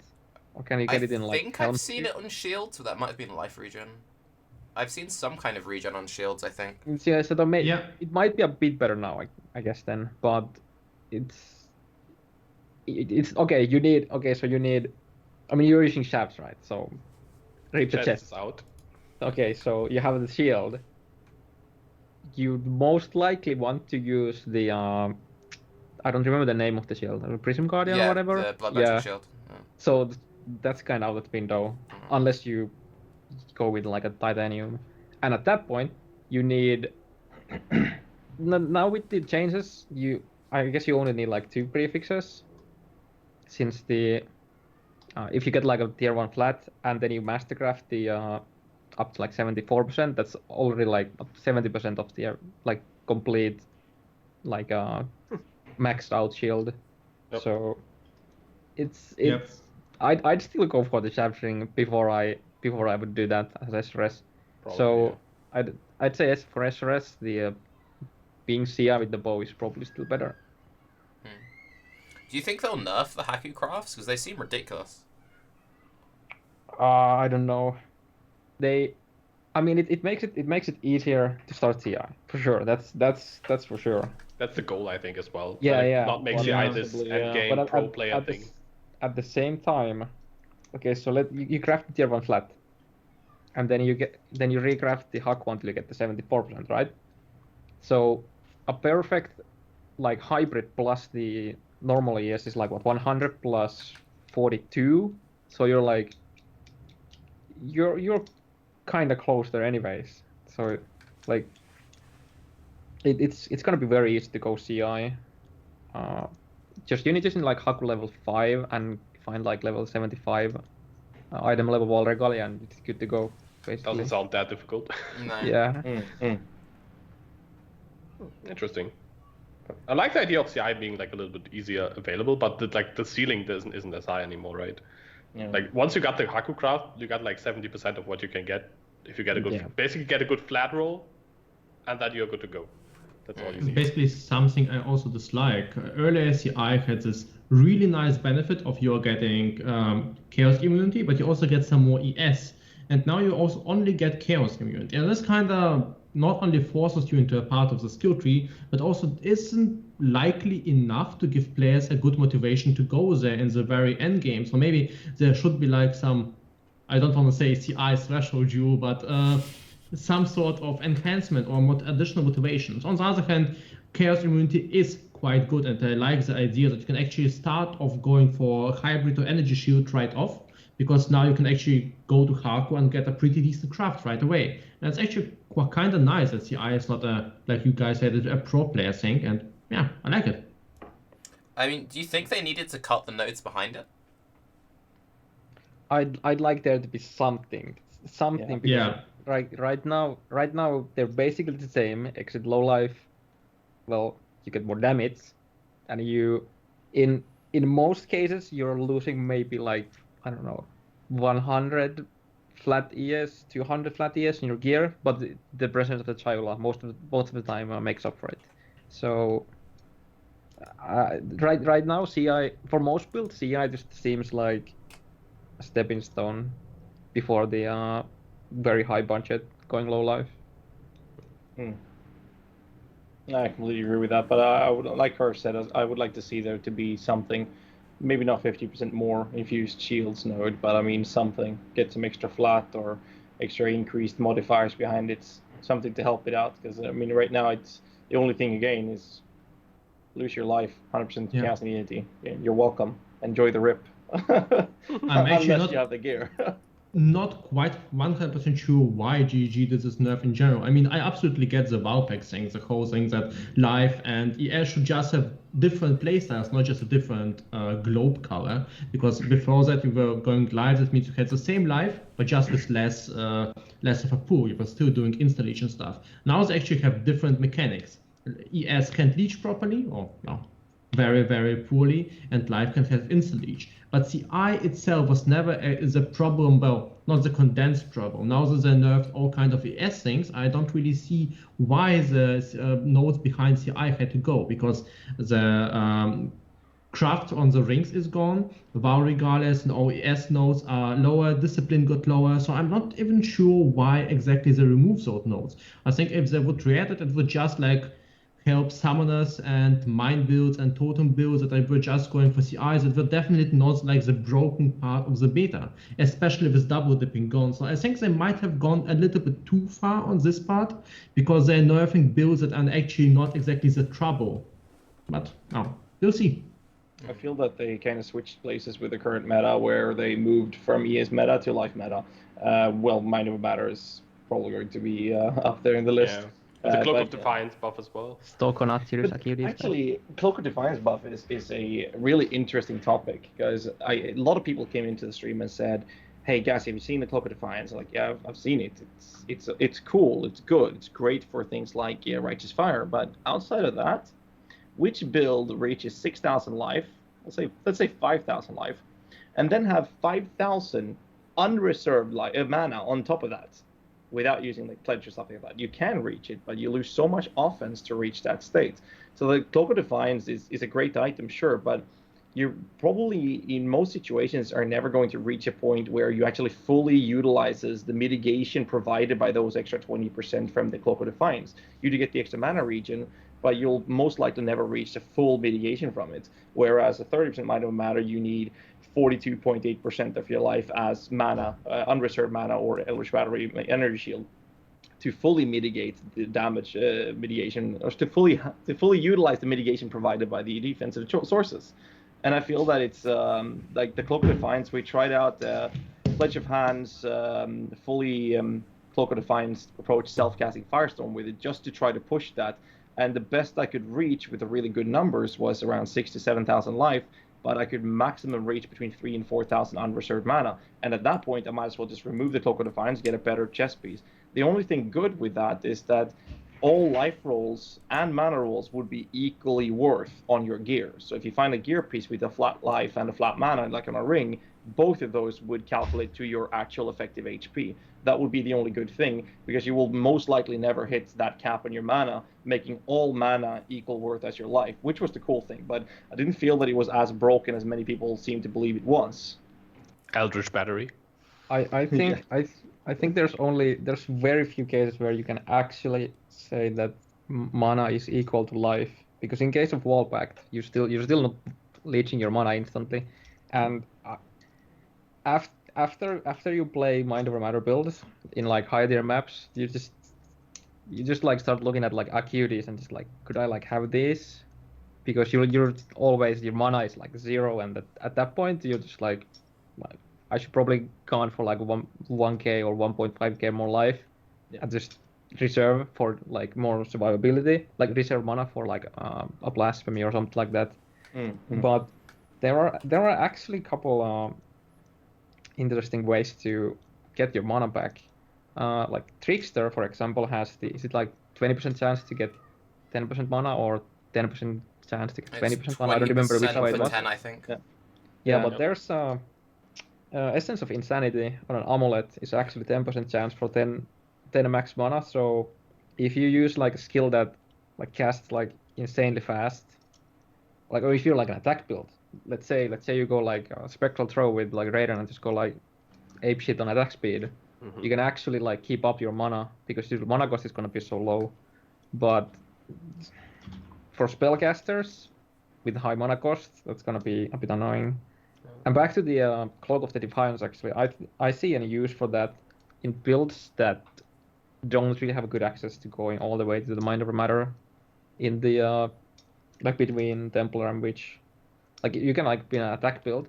And the good thing being an attack build, if you're like let's say you're like a ranger, marauder, or a duelist, is you have the mana leech clusters. Yep. I think they're like 5% max, so you can up to like 10% extra, like for the leech cap. So that's a bit like it's gonna help a bit. Yeah. But I mean, but if there's you also don't Berserker mana leech, right? If you don't have those, you're just gonna But if you're playing a Trickster, you might as well just go for Patient Reaper and do kills with either a dot build or a proliferation build or poison for that matter. Because as long as you kill something, or killing but with a damage over time effect within the last 4 seconds, recently that is, you get 60% increased recovery of life, mana, and energy shield. Yeah, but now we're talking 60%? about one It's actually ascendancy. 70 now. So It's buffed. It's Yeah. 70 now even. I Yeah, mean, 2 that itself is 2.6. absurd. Yes, Even if it you is. like, even if you have a 1% mana regen for Cloak of Defiance doing 50% minimum mana and having Patient Reaper with that, I mean, the mana will never go below anything. It will just stay there. It's crazy. I think the thing with Cloak of Defiance is like, you're not going to put it on a build which is constantly getting hit, and you're not going to put it on a build which has like a 600 mana cost. You can quite easily come up with skills which have little to no mana cost and half decent pulls. Like Scorching Ray is amazing now. Scorching Ray is like the new like budget starter, go mom, do whatever. Slap some Elrion rings on that, get some like reduce the mana in the tree, and you've got like a tiny cost, so you just pump regen into it. Anything attack based, like a fully maxed out, let's say Tornado Shot, that's going to be less than 100 mana. You then have any leech in there. Even if the 50% mom isn't always active, it will save you against one shots, and that's the main thing that you're trying to mitigate with mom. Like, you're not using mom to mitigate every like white zombie that taps you. It just means you're less likely to fall over. And anything which gives you effective HP, which works on everything, is nuts, because it's just like it works against everything. So yeah, I don't know. Something that's in general great, like with Mind Over Matter, is something like evasion and dodge.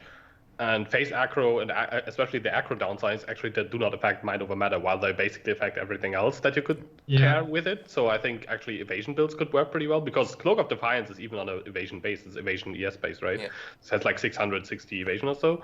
So yeah, on like a heavy evasion build that doesn't get hit much by normal mobs and like that rapidly hit you, that would normally drain your mana, but you still have the one-shot protection of 50% of damage getting put over to your mana. And with Trickster being so good and also adding flat evasion and even a little bit ES as a kind of a buffer, because even if you get randomly hit every now and then, the ES should like protect your mana, right? Because ES they get depleted first before your life gets touched, and then your mana also doesn't get touched.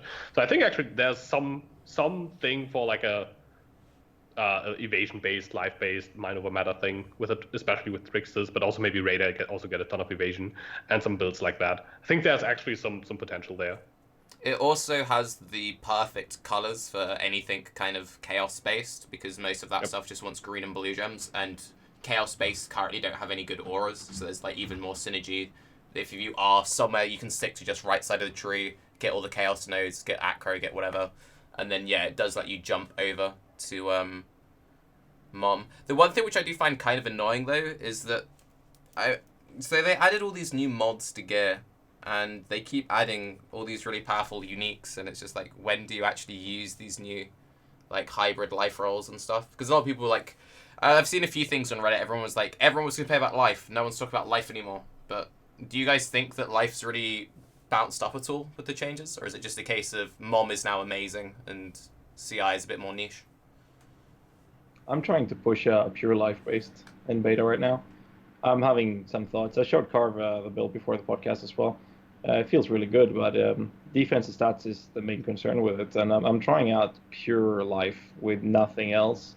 But the problem with Mind Over Matter is that you have to release so that you have unreserved mana to make up for it and invest towards it. And I'm not sure if that's going to be worth it in that build. And if that's the case, then I might actually go looking towards the CI approach with it, just to make sure that that the effective HP buffer towards those one shots is actually there.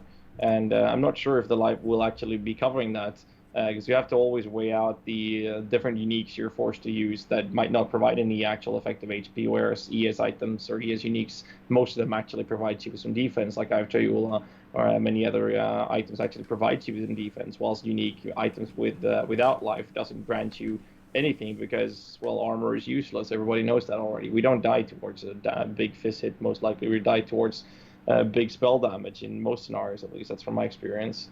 So I'm not sure if the life is in a state where a pure life-based build would be able to compete with a Mind Over Matter approach due to those one-shot risks. And most people that die in the higher levels don't really die towards consecutive hits unless they're doing a mistake. It's these one-shot situations that we want to be careful for, and want to make sure that we are covered if we're going into a situation where we get hard hit with a crit on us. We need to survive that. And I'm not sure if life actually is in the state right now that it will be enough to do so, especially if you're on the right side of the tree. I mean, good luck going pure life there.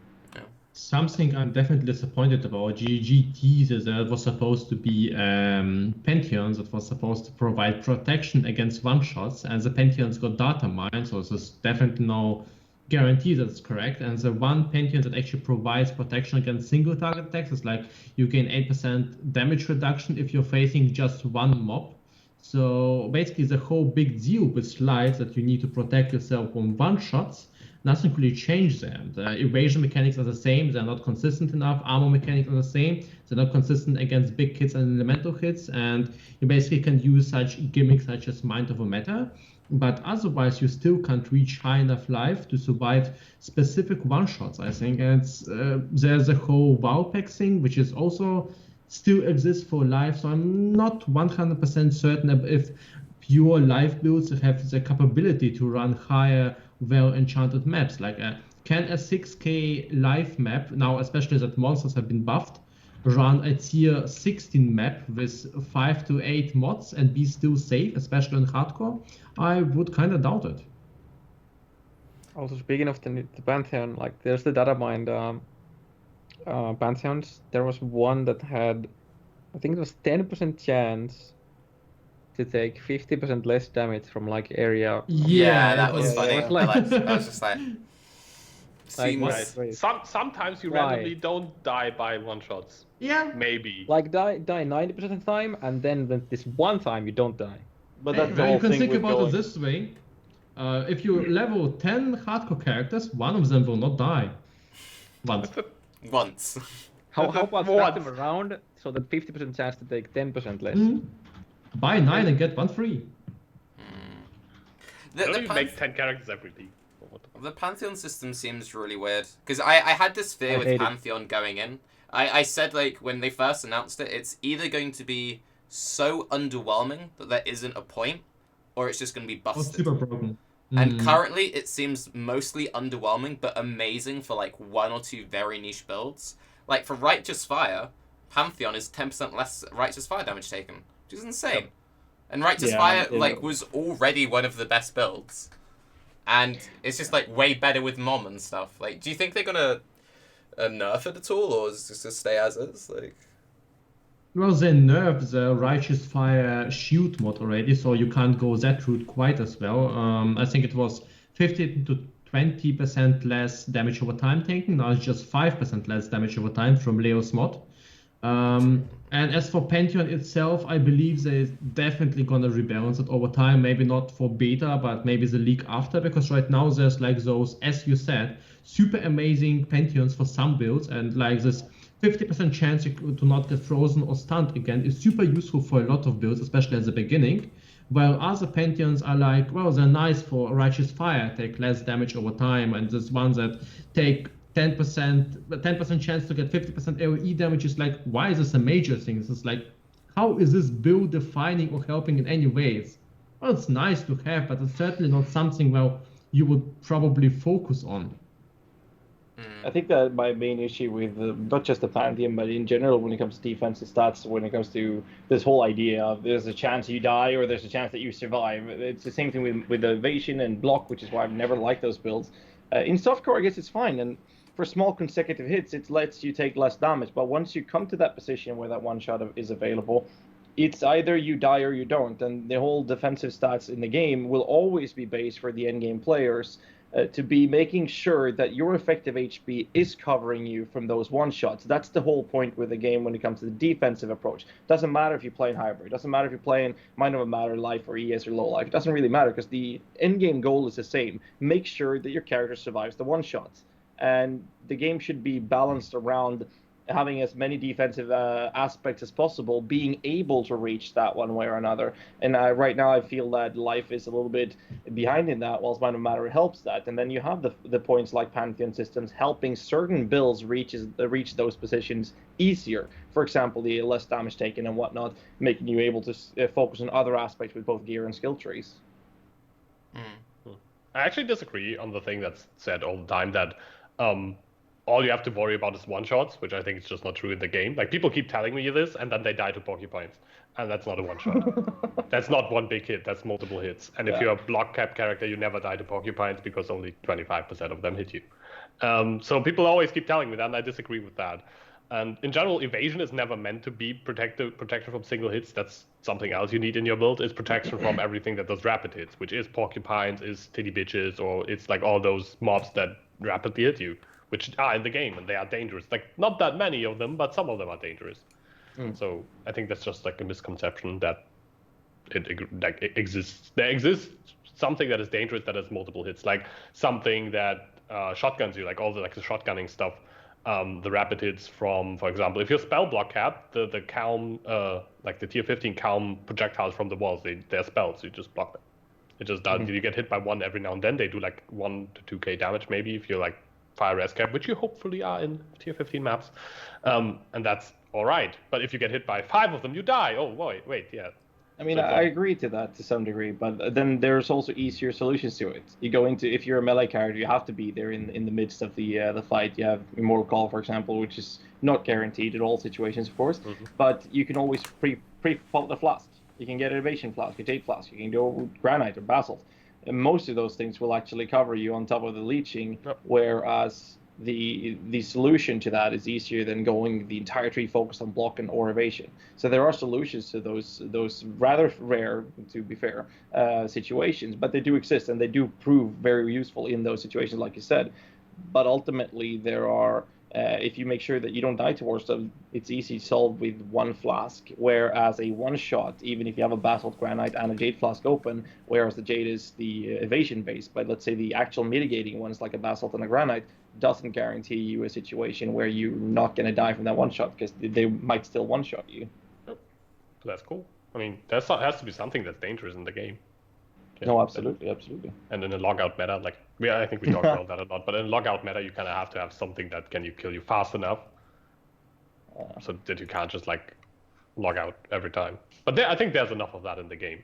I mean, the new volatiles are actually a step up from like unfair deaths not being as much in the game right now, so that's good. Like with a wobbly projectile coming towards you. I can't wait to see people like shield charge into them and then just like done like one shot by these guys. It also creates so many funny deaths on the Reddit, so I'm looking forward to them. Yeah, it's gonna be like Bears. Kills them, drop an expensive item, grab it, and then die to it. It's gonna be like Bears. They always drop like expensive. They always drop like +1 maps. Like fucking Bears always drop +1 maps and try to bait me with it. I hate those guys. They do it on purpose as well. It's just like, oh, a blue pack. It's like, it has some bloodline on it, but hey, it dropped a map. You walk in, it's fuck. Gotta charge out again. Do you think we'll still see the reflect change? Hopefully. I mean, they implemented one change. We have complete reasons to believe that they'll implement the other one too. What do you feel? Because I've heard some people make the complaint that if you remove volatiles and you remove reflect, then you're just pushing like the face roll even harder because you're removing those like blocks from your characters. You guys agree with that or not really? I like the reflect the way it is. I think it's something you actually have to worry about, and it like I said, it makes people stop to think, so we don't have this. I guess it's because I'm kind of allergic to the clear speed meta. I'm not really happy with going through a map where you just shield charging through the content and then you're done. New map, shield charge through the map, you're done. Shield charge through the map, you're done. I'm not really a big fan of that playstyle because I prefer to actually enjoy my time in the game. But then again, that comes down to matter of personal taste. Is what you like to play. I guess that's why I started playing Summoners a few years back, because they don't clear it. Well, at least not then. They didn't clear that fast, especially the burning miscreations. But I mean, the fact is that you actually were enjoying the game. You saw the minions. You had a good time with it, and reflect wasn't an issue for that. But the clear speed itself was reduced. But you actually were there to see the monsters. You saw everything happening. There was different abilities, different packs being harder. Whilst nowadays, years later, I started playing. We're in a situation where you click Val Spark and then you shield charge through the content and the map is over. And I think that it's really good to have more of those minions that are enemies or packs that blocks you in a better way. I like that because it actually makes you focus when you're playing. It's not just holding down 2 buttons and you're done. I mean... I think... Oh, go on. I think Reflect doesn't really achieve this. Reflect basically stops you from getting to a certain DPS, or basically means that you have to build around it. I mean, it still works right now. People just use Wingtas to counteract Reflect. So I don't think this is exactly the. So I absolutely agree. I dislike the clear speed meta that you just rush through strands, go to the boss, kill the things, pick up a totally minimum loot, go back and rinse repeat for 1,000 times. This is something I feel like it's basically something is lacking in the game if all you do is run the same map the same way 1,000 times, or maybe add some leak stones or sections in between. But I feel like the problem is more like monsters don't really matter. You basically run through XP globes. You don't really fuse the rares. You don't fuse the blue mobs. The things that kills the players are simply on death effects right now. Basically, they run into bearers, they run into volatiles, and I don't think Reflect is. Well, Reflect kind of counteracts it, but build-wise, a person can still build against it and achieve the same result. So I think Reflect should have a kind of a similar effect to Volatile in the sense that if you do something, that thing will do something and you have to dodge it. For instance, if you use an attack against it, it fires projectiles in your direction, and the stronger you attack, the more projectiles will fire, and you have to dodge the projectiles.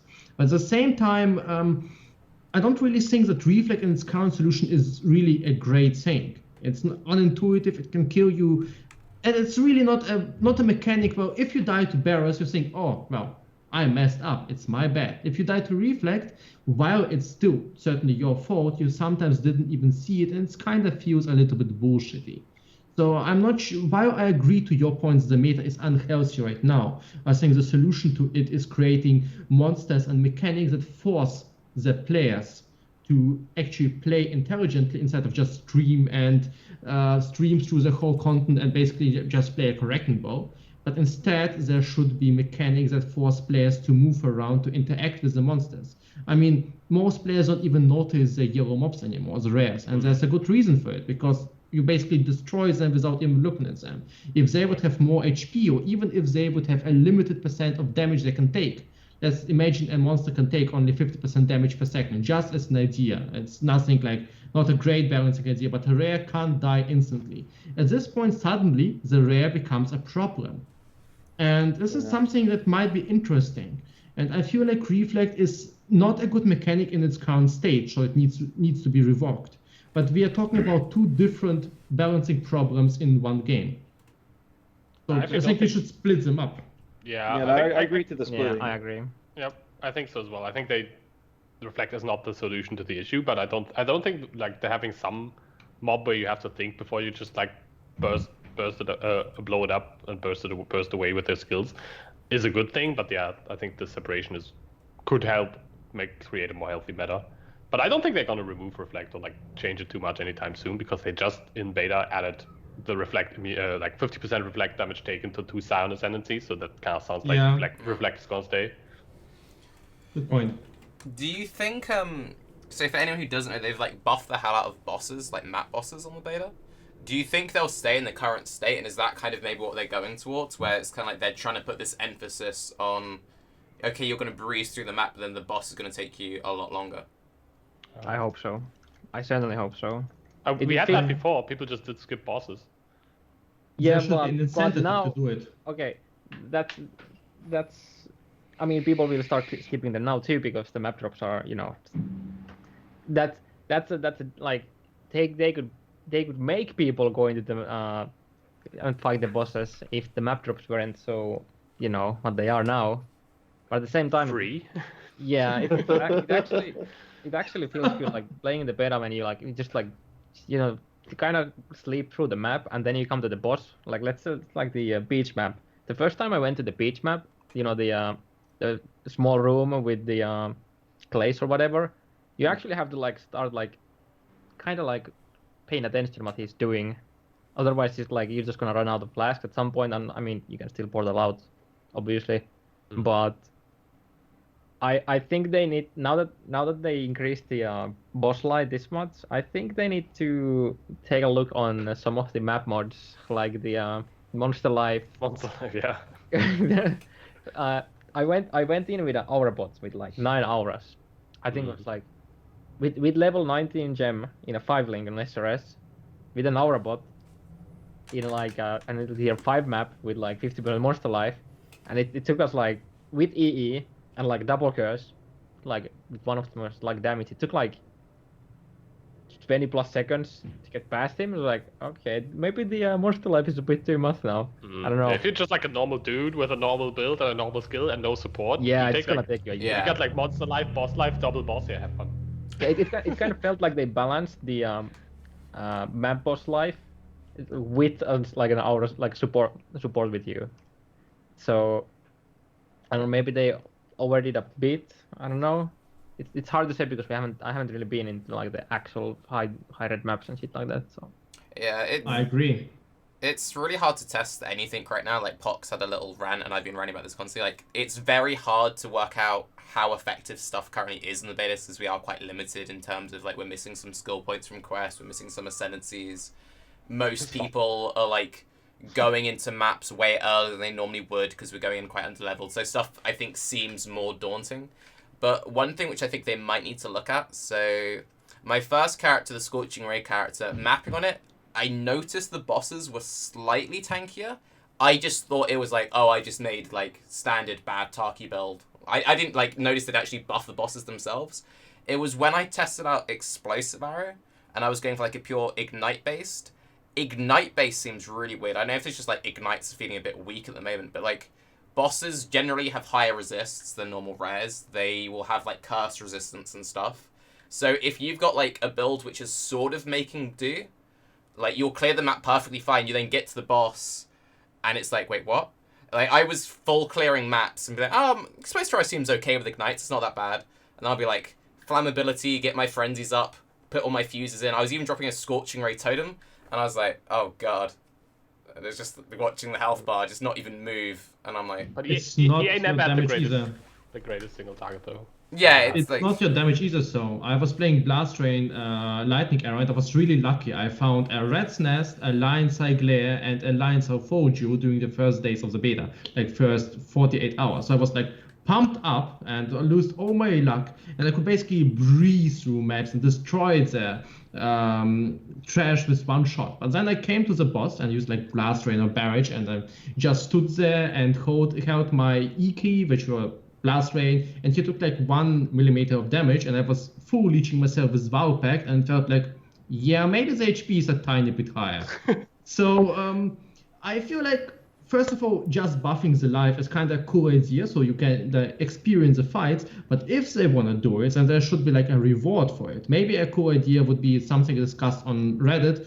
Maybe a cool idea would reduce the drop from trash mobs and increase it from the boss and give it more experience so people actually have a reason to spend their time fighting this boss. And right now, it's kind of the case, you go to the boss, maybe he does damage, maybe not, depends on the map, but you basically spend a lot of time and people will just skip the boss until they have so much damage they can just destroy him. And this is not a good philosophy for a game, I think. I They think did increase the experience game for the bosses, though. Yeah, the experience game, but I think the loot is what most people are after. Like at some point at least, like you hit like level 90 something. Most people don't really keep playing their level 90 plus characters for leveling unless you're specifically going for 100. But then you're probably better off doing different stuff than bosses. And the thing is that if they actually want the boss to be more challenging, and I'm all for that, I want like longer boss fights that actually feel like a boss fight and not just walking into a room smacking a guy over the head. They should, and let's say a boss fight is like supposed to take, let's say like 20 to 30 seconds of like actually fighting a boss, maybe even like a minute or so. They actually have to look at the loot of the normal and like normal to rare mobs in the map and just see how much loot do you get on average per time while clearing those. And then if you fight the boss for 1 minute, you should get comparable loot during that 1 minute for what you would be getting if you took that 1 minute and just cleared trash. And then that's the point where people would actually look into bossing and actually make builds that maybe have not the best clear speed, but still do kill bosses really fast. Like let's say you kill the bosses 50% faster, but you clear 50% slower, you would still be competitive.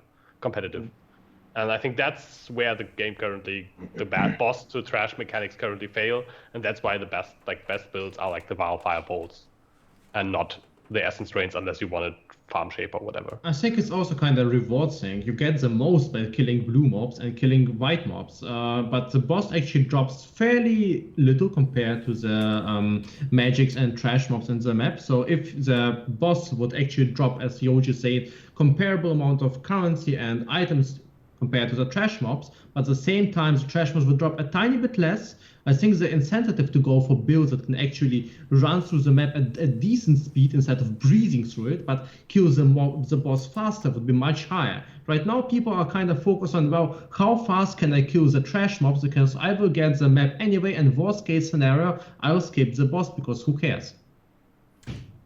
The idea of like having this loot explosion on the boss seems really cool, but the only thing which kind of worries me a little bit is with how advanced filters are at the moment. Even if you like crazy buff bosses, you'd be like, oh, sick loot explosion.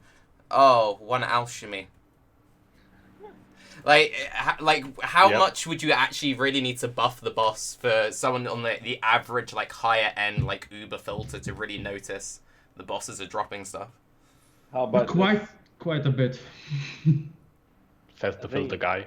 Yeah. Yeah, but you can actually increase the quality instead of increasing the quantity. I actually hate, and I can actually say it like here now, I really hate the idea that every league I have to make the filters stricter. I really dislike it. It's silly. Like 1 year ago, you were discussing, well, maybe we should still pick up live bases, or we don't want to see live base anymore because they're not super meta. Half a year ago, well, I definitely only want to see VAR regardless titanium spirit shields and maybe hubris circuit. What is this glorious play doing in my uber strict filter? Deleted NeverSink. Now, basically 1 week ago, we were discussing that I don't want to see any rares anymore, not at all, no rings, nothing. And now we come to the point where a lot of people, and I'm getting this request on a daily basis, like 3 to 5 mails average, can I not see 6 sockets anymore? Because the meta has become so quick, people just put in their like 9 sextons on a shore map, or 8, I'm not sure, it's 9 or 8, and you get your fully sextant shore map where you go with a Nemesis, especially if you get the Nemesis mod, you can basically get 1 to 2 exalted orbs drops per map.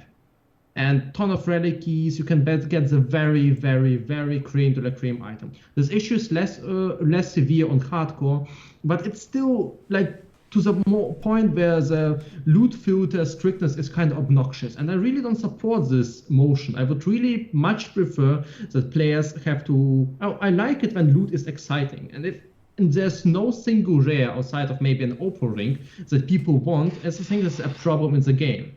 And while I actually can provide interfaces for customizing the filters, I would much rather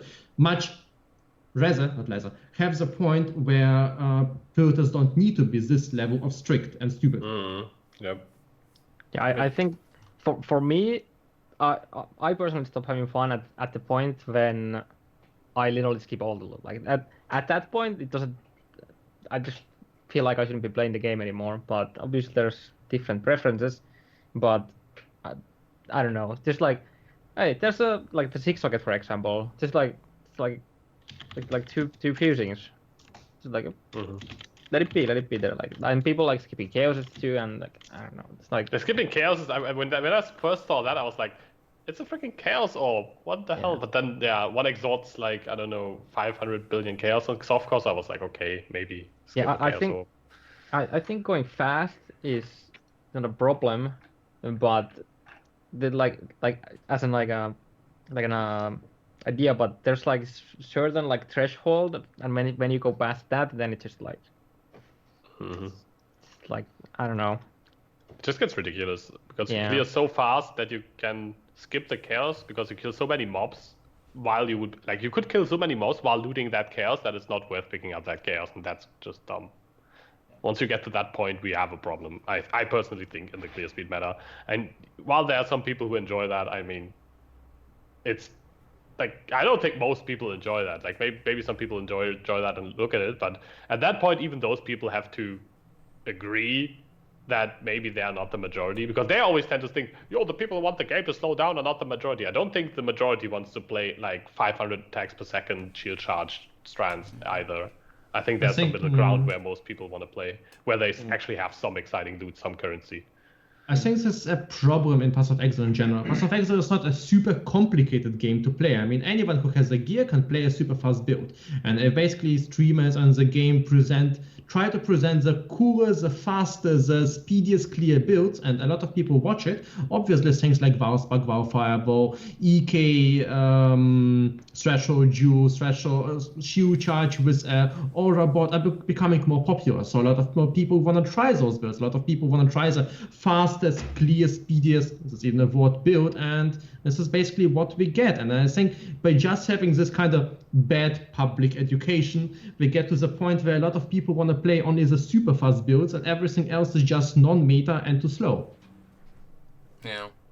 I think one thing which is kind of... Because I think a lot of people freak out when you say that, oh, we don't want the game to go ridiculously slow. Like, yeah, I played back old school style, like, closed beta, you, like, heavy strike 5 times to get past a white mob. Yeah, sometimes that's fun, right? But people don't want it to go that far back. I think it's kind of telling that loot in particular has gone out of hand.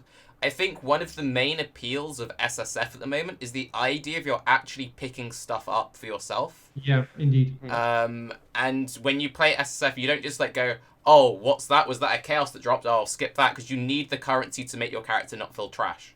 Would you agree with that, Karv, since you're like the resident SSF expert here? Yeah, to some extent, but like back to the point where like people who say that when okay, let's say I said I think we go too fast now, and then people are like, oh, do you want to go back to the original close beta, like the not like 2012, where it took like 5 minutes per map? And I think that's like going from another extreme to the other, and it's like, can we like go somewhere in the middle, like? Yep, somewhere in the middle would be pretty good, I think.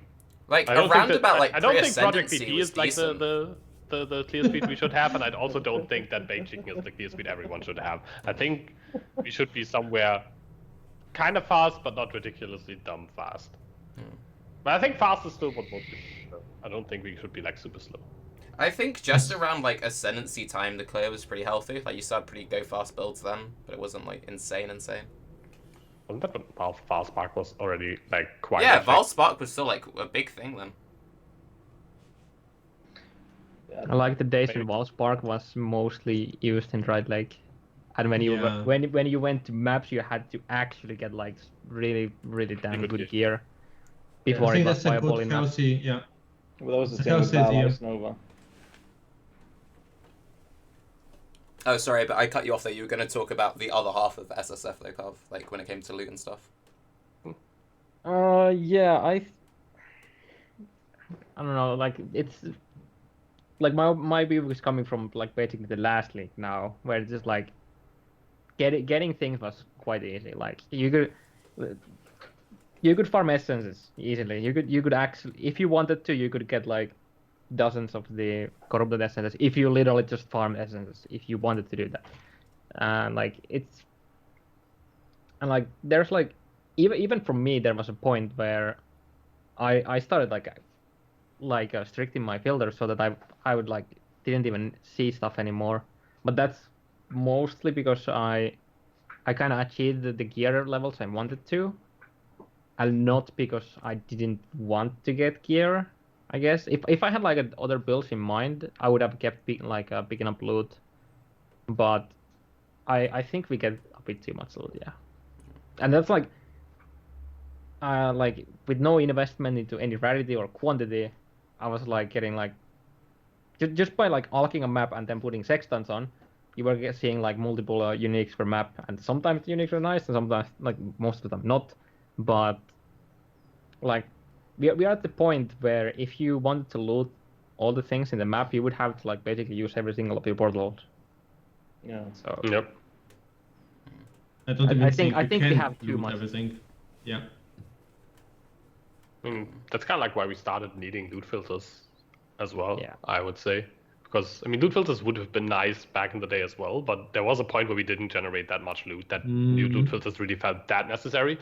It was more about I don't want to miss an exalt, and it was not about there's so much stuff on the screen I can't play. which at some point we reached, and then loot filters were necessary, and GGG gave us loot filters because there was too much loot. Yeah. Well, I think a lot of that has to do like the old people remember the old school MF supports, like the difference of having that on a boss and not. And it's like I can't see you couldn't like move without accidentally picking up items and stuff. I actually have a character I have reserved the character named Loot Plosion. I'm so happy about that. It's like way back, like when Mono was doing like Piety and Dominus runs. I was like, fuck, I need to get a like cool name, and it's like Loot Plosion. Oh shit! And then I never actually made it. I just like reserved it because I wanted to do like a MF support at some point, and then it's like never actually really caught up for me. Name. Before we move on to talk about the 1 week and 2 week stuff, NeverSink, do you want to give Filterblade a little plug since we are talking about loot and stuff? Oh yeah, sure. So as you guys know, you basically want to customize your filter. You don't need to, but especially if you're playing self-found, you want to loot the loot you kind of want to have. And especially if you have the strategy I've talked about earlier, so you can basically start a league and basically have a strategy, I need this loot and I want to sell that loot. So you basically don't really want to show everything else. You want to have your specialized filter for leveling, specialized filter in the end game. You want to see like chromatics recipes while leveling, or some very specific niche requests, and basically customize everything. So there's already software and websites to do it, and actually those perform quite fine. There's like a filter blast and the filtration too, but I've actually never felt like those things could do quite enough on my level, and I was still getting like hundreds or sometimes just dozens of mails and PMs per day. So I want to create something that basically allows you to customize everything in my filter, and by extension, maybe later on, when the beta from the website is over, for all filters. So I've been working with two guys, Topnak and Haggis, over the past nearly half a year on a website called filterblade.xyz. It's actually live now, and you can try it out. And I think someone linked it in the stream chat. And it's actually a very nice website where you can customize the filter or your filter towards very specific needs. So like while leveling, let's say you're leveling a bow character. While leveling, you can only see bows. In the end game, you want to see those recipes with those colors, give those chancing items sound, highlight those maps, hide those maps. So yeah, check this website out, guys. It's free, it's fun. There's also a loot simulator, so you can just click on it and try to get a mirror. It can take you quite a while, and it's just fun to play around with. Yeah, give it a try. It's filterblade.xyz. Cool. And for anyone watching on YouTube, I'll leave a link to it under the thing. Oh. Right. Yay. It looks like really cool and stuff. Yeah, it's a really cool website. Like actual like visual UI and stuff. That's really good. Yeah, we gave it a lot of work to just. It was also a programming project, since we have some bigger projects in mind for the future, but we want to test out how we can work together with those guys. It actually worked out quite well, and it was very fun for us to build this website and present it for the community, just like at a small service. And yeah, it works out. Also, I mean, I'm using it myself to basically customize my filters, and that's something, and that's saying something, because I never ever used a tool before outside of Notepad++. 1 week, 2 week. Who participated in the 1 week? Raise your hand.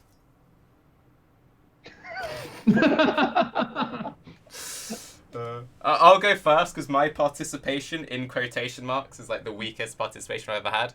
I wasn't going to do the 1 week at all. I was like, you know what, let's just test the beta. I'm going to be like full beta bitch. Everyone's going to be streaming the 1 week. I'll be the one dude people have to watch for beta. And then there was nothing to do on the beta.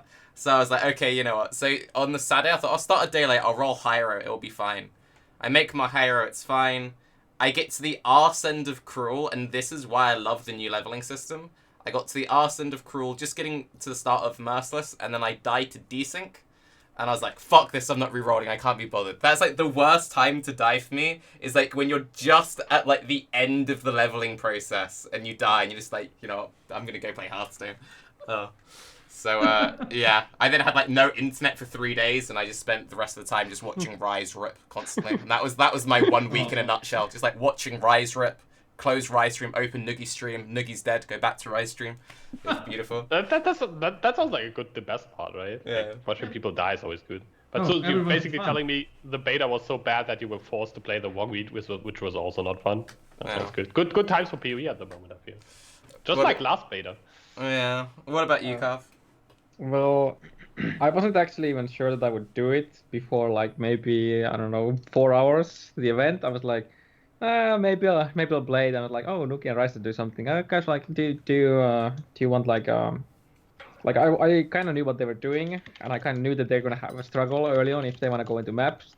So I was like, I can do the Atlas progression early on, and then like I think I ended up doing like I don't know up to like tier 9 maps. I think I had like half the maps like first end, and I just like went like I was like if I don't die, I wanna build that or like a class that is not like played much, so I can just like have my I don't know. Then I will beauty sleep every day.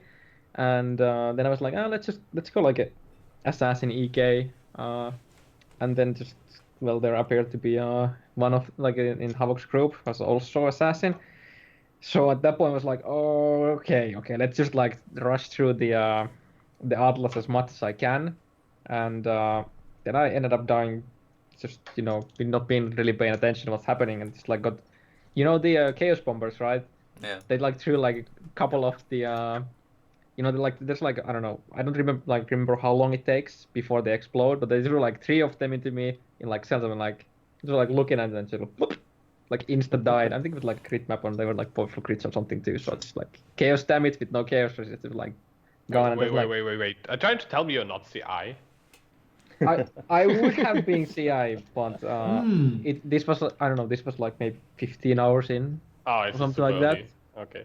Yeah, and like and then You're I a was racer. like, yeah, I was like, what's the least played class? Oh, there's no saboteurs. No, that's just like kinetic blast miners. And then I just I think I died at Dominus while leveling, and then I rerolled, and I got to like Tried Lake, and I wasn't CI yet. I had like almost all the CI gear like waiting for me. I needed like a couple more levels so I could use the gear, and turns out logout macro doesn't save you all the time. I logged out with like 900 life. When an ED exile had the dot on me, and it just like kind of like, okay, so I just got the build doing. I was like, oh no, no, and then I just went back to beta. Yeah. Basically, But you're telling us that CI is still good. Yeah, I'm saying CI is still pretty good. All Chaos Resist. I think Chaos Resist could have also helped me out there.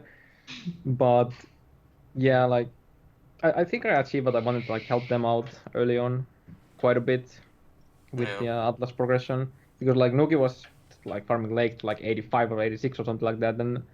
And then I don't remember what issues Rice had, but he couldn't really do maps early on either. While you mentioned him, that one ED exile, that dude is going to be the killer of 3.0 with everyone playing like Life and Mom. Dude is so crazy. Just destroys. Mom actually helps against dots. Well, yeah, it helps against Mom now, but still, like, they're not going to have all the crazy chaos runs. Because I think it's the 4 people who play life builds in Legacy, they like learnt to respect him. But you're gonna have all of these people who haven't like touched life. You're like, oh, who's this guy, right? So they come to 3.0. Oh, who's this? Oh wait, I'm dead. What? It's also gonna be. The main thing is you can't remove the dots. There's no flask, nothing that removes the dot, and so it's a killer. A lot of people are gonna spam the anti-bleed, maybe anti-poison flask, nothing. What's actually really good against it is having a non-instant flask, like one eternal that's just actually but like who uses heal, those nowadays? I do. But I also play life-based builds, and I also that exile comes out of every freaking chest at the moment for me. You know where there used to be the bug where it's always the Hailman exile that always comes at everyone and smacks you. I at some point felt that I'm currently playing like life-based caustic arrow, and I currently feel like this is the exile that comes out of every box, and he's like so deadly. So I actually got one of those flasks now, just so he doesn't kill me. Oh, I used my staunching flask in a region. There's also Amethyst flask, which is really good, by the way, against those guys. So I mean, you mean not this promise, right? Yeah, exactly. it's Promise, for example. I don't know any other like the Chaos Resist flask in that. Sorry. Yeah, it's not only for leech and chaos damage. It actually has an effect as well for life builds. Yeah. Like back to the EDX, I think it's gonna be pretty nice in the 2-week. You know, when it's like, was there like 5 different? There's like exiles, strong boxes, breach, invasion, and then... Invasion is going to be nice as well. Yeah, like I think if you early on in the first act, the exile, if you get the exiles in a wrong packet, like instance, like for example, the like the narrow areas like ledge, caverns of anger and wrath, and submerge. Yeah. In those areas, if you get the bad exile, just like I just really like the idea of them like making exiles the first ledge, and it's just like Xandro and ED bitch, and that's all it is. And you just go. oh yeah, and the like the new exiles are super crazy, like early levels. The Frostbolt guy, Oh the yeah. it has like a crazy projectile speed and does like insane damage. It's like they're doing like the exiles race. Like the first thing in one of the races, like I like to get out like to the coast, and then I just see like projectiles coming at me, like oh wait, oh this is the new exile, and just like insta freeze me. So whoop. Yeah. Okay. Cool. And he spams that stuff pretty hard as well. Yeah, he spams him a lot. So, how did you feel about them making the 1 week just a repeat of Legacy? For the guys who didn't play the 1 week, if it had a custom rule set, do you think you'd be more likely to play it? Yeah. Absolutely. Yeah, Okay, I think they could have to do something. Short For it. explanation, I don't play 1 week because I have 10 hours a week to play, so 1 week doesn't make sense. I get to maps and the league's over. Yay, nice. I would have loved it. They made all the league stones just like magic, all of them. There would have been something different at least. So there's no like whites at all. I mean, to me, it felt like since it was a complete refreshment and it's everything, it's just the same thing all over again. It's just 1 week. I feel that the trading aspect of it isn't that appealing to me for 1 week, and I felt that since I'm testing summoners mainly, that's my main type of genre of builds I play. There was so much for me to do in the beta. I didn't have time to bother 1 week racing where I wouldn't enjoy myself as much as I did with the beta. So I really didn't want to do it. But if they had another rule set to it, anything really that would spice it up, I'd probably do at least 1 or 2 characters in it, then move back to beta. Something I'd really like to see again is Dark Shrine, and I feel like there was something like self-found Dark Shrine would be like the dream for me. But still, I feel like beta has a lot of fresh content, even if the end game is super stale right now because it's basically completely the same as before and there's no leak and nothing. I feel like beta is still more appealing to just level new characters, try out new stuff, get ranked by Kitava one more time. While playing Legacy, it's so kind of overplayed, at least by me already. I really don't feel like going back and trading and bothering myself. I'd rather wait for the new league and for the 3.0 release, also for the Mayhem league, which also looks kind of fun.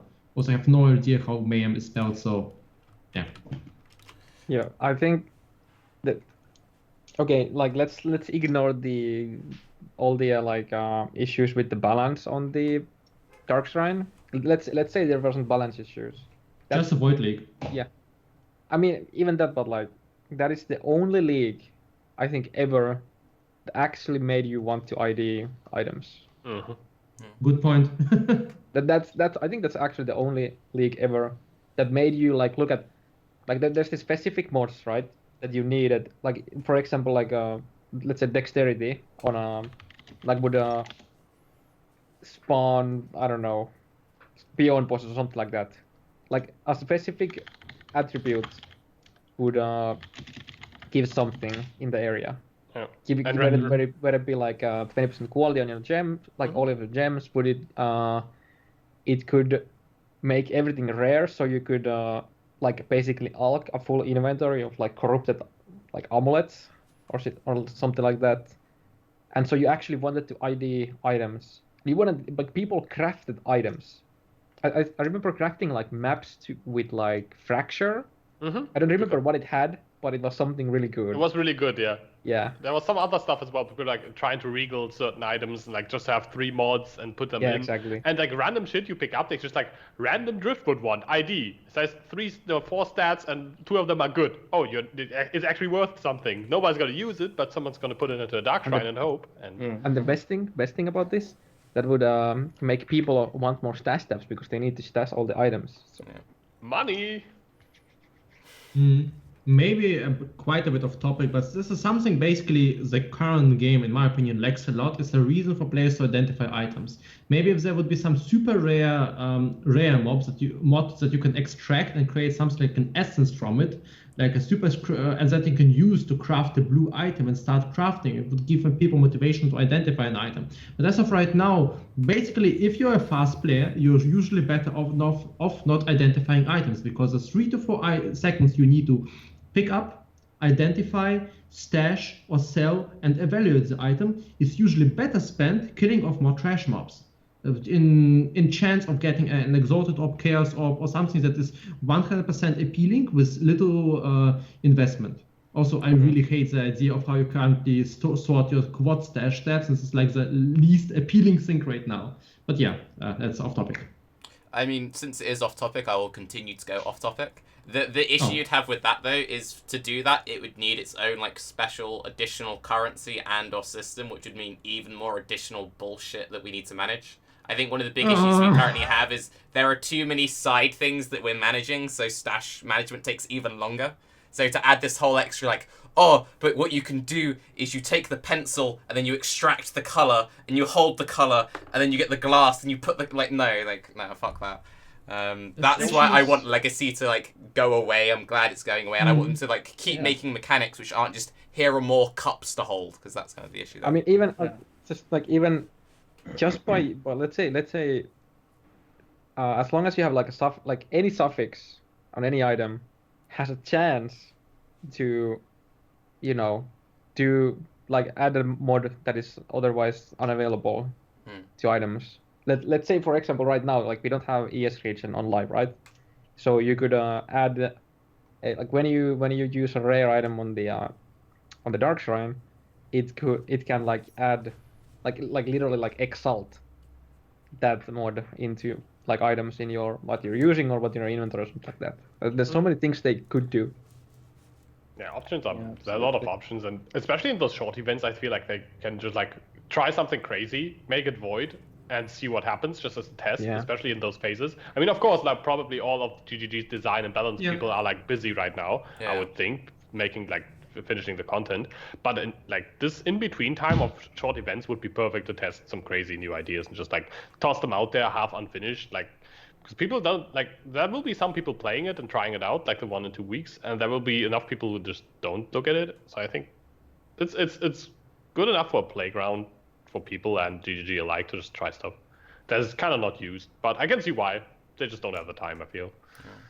I feel like everyone would want more wacky races if there could be. If GGG did turn around and say, you know what, we haven't got the extra development time going forward, but every league we would have a 1 week of the same league, would that be enough? Because I feel like with how much, granted this particular 1 week has been surrounded in like all the bitch boy memes and all this extra drama, but like I think just having a 1 week every league, even if it was the exact same league, like no fancy setups behind it, it would get views and it would keep retention up towards the end of the league. I think one thing that was really great or was basically a sign for GGG was those crazy Marauder speed races going on Reddit and going on our streamers. I think those things were not only fun to watch and fun to participate, even if I like suck and couldn't even reach the 1.50 mark or something. Still, it was pretty interesting because a lot of attention got caught on it. I think GG also saw that it was racing and a lot of actually people watching, a lot of viewers were behind it. And that's basically a reason for GG, maybe a motivation for GG to like, oh, people want races again. People want to play races. People want to see races. And maybe we'll actually see more of those in the future. Because, Typing. Yeah. Who guessed when they give races, people play them? What? Really? No way. Crazy. Yeah, I mean, I actually really like that the community kind of made races themselves, basically, like created a race type that they wanted. The community missed races so much they've created it. Yeah. So yeah, there's the racing market, even if GGG don't feel it's worth investing much.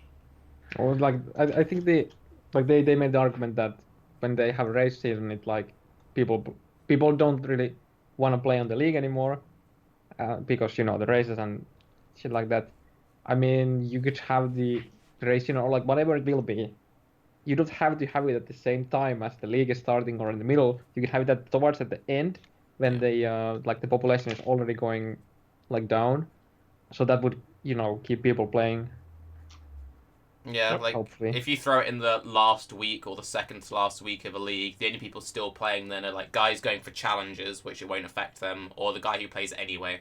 And then it's a reason to bring people back right before the new league starts. So like, yeah, exactly. Yeah, the retention would be really good. Also, one thing, I didn't see too much talk about this, and this was a big reason why I was way less interested in participating in the 1 week. How do you feel about the reward structure change? Because the last 1 week that I participated in, it was it was either top 20 or top 25, I can't remember. I think it was the top 20 of each ascendancy got a demi, and then that became super accessible. Because currently when it's the top of each, it's like, you have, insert the groups here, maybe with the SSF2 coming up will be more accessible, but like, you have that, and then they're like, here are the 4 like dumpster ascendancy that no one plays, that people re-roll into, like, with only 2 days left of the league. Do you think if they brought back the like top 20 or maybe even top 10 or top 5, you'd see more participation? I know personally for myself, I would care about it because I cared last time, you know. Was the race that you're referring to the older one? Was it demis or was it alt-art demis? I can't remember if it was alt art or not. I think it might have just been demis. I'm not sure. It's probably been like normal demis. Like the normal demis, I'm sure they can just like throw them out. Like they could literally like give like 1,000 people normal like random demi right now. It wouldn't do anything for the price of the damage and shit like that. But in terms of the altar demis, like I don't know, keep the rank 1 for the altar, then I don't know, top 5 or top 10 or whatever, the normal demi. Yeah. I don't know. It probably would make more people play it. Sure. I mean, when they did that last time, I was going for it. I got a demi, Ziggy got a demi. Nothing against me and Ziggy, but like, it's when you're in a situation where someone like me and Ziggy can compete in the same field as someone like Rise or Havoc or Karv or whatever, that's really good because it's a case of like, you have all the hype around the top racer streamers, then you have the lower tier streamers who are still building hype for their community, and then you have their viewers like, oh, maybe I could do it if this guy can do it, right? So I feel like it would be a really good thing participation-wise, and I don't know what the point is of making racing the super exclusive thing, because the main argument against supporting racing is it's too exclusive, it's too niche. So if you then keep the rewards super niche and too exclusive, then no shit, right? Yeah. I think maybe there should be like one special out demi at the very top, so that the super competing creators have a small motivation to do it, but there should be like a top 20 demi, so that everyone has a motivation to participate. Yeah. So basically both groups are covered, and that would probably have the best effect, but it also means that GEG would actually have to invest the time to create an out demi, and I'm not sure how much the artists have time, but it's actually something I would be really excited about. I mean, they already exist. They just have to keep them up, like just generate them. Yeah. Like it's the point. same older demi that has been for like, I don't know, 3 seasons or something like that. So yeah, it's not like it's extra effort that they're like, oh, we're running out of demis, guys. We have to keep them short on supply. We're almost out. Yeah, it's not. I don't know. I think it's just grinding gear games are really good at self-fulfilling prophecies. So I think that I like your points when it comes to the racing and the whole exclusive approach to it. Because I mean, I love the racing part of the game, but I've never really felt that I needed to practice and participate in it because I know that I don't have time. I'm not a full-time streamer at the moment. If I later on go into full-time stream, if that presents itself as a possibility for me to do, then I would like to look into racing more and more. But as I am currently studying, and most people that are streamers in Path of Exile are not full-time streamers, and they're never going to be able to race and compete unless they take holidays back during these times. And even then, those people don't have the experience, don't have the training to actually be able to compete as good as the guys that are doing this every race, every week, every league that gets released. So expanding the reward system for it actually makes sense for someone that is not playing every day from the start to actually has a chance of winning something like that. Like Tarke explained with the previous display where the top 25 of each ascendancy would get a reward for it, it would make more sense for you to do it. And I feel that I would personally try to push harder, even with the schedule that I'm playing with and streaming with. I would actually start doing it and try to push that level 100 because it would make sense. It would mean something. It would be something worth going towards. It would be a goal with a reward in the end, and not just a personal achievement. Because I already did one level 100, and it was the most boring shit I've ever done. You can keep yourself you can create the challenge yourself, sure, if you want to. I get your point, but for example, what I tried, like during the legacy still is like I played in the Soul Self-Found like hardcore legacy, and I I transferred like everything to the non-social phone, and I started from scratch to see how fast I could get into, like, do the shape atlas and potentially the 100, and then I died at like 99.4 or something like that, and I was I was on a pace for like 7 days played for the 100. Self-found 100. Yeah. So That's you pretty quick. can do yourself a challenge if you want to. So it has a meaning or something like that. But I love it, by the way, that you can actually reset your solo self. yeah, that's amazing. It's like whenever. complete You're not reset the league. Yeah, it's like you can basically be like, I would really like to play League Start now. Boop, done. Let's go. Yeah. That's pretty cool. I think it's kind of sad that you don't have that as an option for the main league. Non-solo self. Yeah. Yeah, because But the for thing a is, long... go. because there's an economy already, you can't really reset the main league for yourself, really, because you can't reset the other players. I mean, if I had a button No, but to you can take everyone's still... items away, that would be pretty mean. No, Yoji clicks the button again. No, but like, so for example, because I keep saying I want a recipe to full reset an atlas. You're like, no, it's too broken, it's too OP. But if you could do a self reset of your account on the main league, so you can reset your atlas, like I would do it just for that. Like, if you can just press a button, it just empties your stash, resets your progress, and it's like, let's go. I don't You see would have anything to run wrong the with trials deleting again. your shit. Yeah, having to try the trials again, it's annoying, but it's just like, I feel like every week I talk about this, every other stream I talk about it, it's really annoying that there isn't a way to reset the atlas in any possible way. And one of the big appeals, I'll go on. What I said before the atlas went into live, and what I've kept saying every now and then is, would be nice that if we, after doing certain thing, let's say we kill Shaper, you get a, like Zana gives you like a second atlas, so you can like create like or possible multiple or something like that. So you could create multiple different atlases for different purposes, for like one for XP, one for, let's say I wanna have, like, I wanna do strength, okay? Strengths are cooler every now and then, but at the same time I would like to have the option of going try hard and trying to get a headhunter through the divination cards from the spider forest, right? You can't do that. You can't have both at the same time. You have to completely like remove, like change all your sextant thing. You have to unshape. You have to do excavation again. You have to shape the spider forest. So having like, I remember saying it in like way back that like you have like multiple characters. Like you have a character that's like maybe for bossing. You have a character for like XPing. You have like whatever. And they could have different, like you could limit the atlas per character. You could limit by, like, you could switch them around. There's so many things they could do. Yeah. I feel. Yeah, that'd be cool. Like just having like 3 atlases that you could swap to. Because it doesn't make sense that you tailor certain builds for certain things, and yet the atlas is meant to be all about easy tailoring to suit a certain playstyle. Yet to change it is actually so limiting and so kind of awkward. That actually sounds like a great idea, Karv. I really like the idea of swapping atlases. It would be very nice to be able to switch into a certain farming crow, and would also enable players to actually have more diversity in their endgame instead of, let's just run strengths until the end of time. Or shores. That's like the big diversity, shores and strengths. You can also do primordial pools. Come on, don't get crazy. Like, also for the dudes that you don't have to resheep, you can just run tier 6 spider forests. It's like, sure, like we could just run like normal sins. Like, yeah, great. But me, because it's one of those things that you open the atlas and the atlas says 1 out of 126. Like it pushes you to full clear it. On the beta, there's this new like fancy graphic which pops up when you kill a boss. It's like completed tier, and you're gonna have Xbox. You're gonna have all of these new players.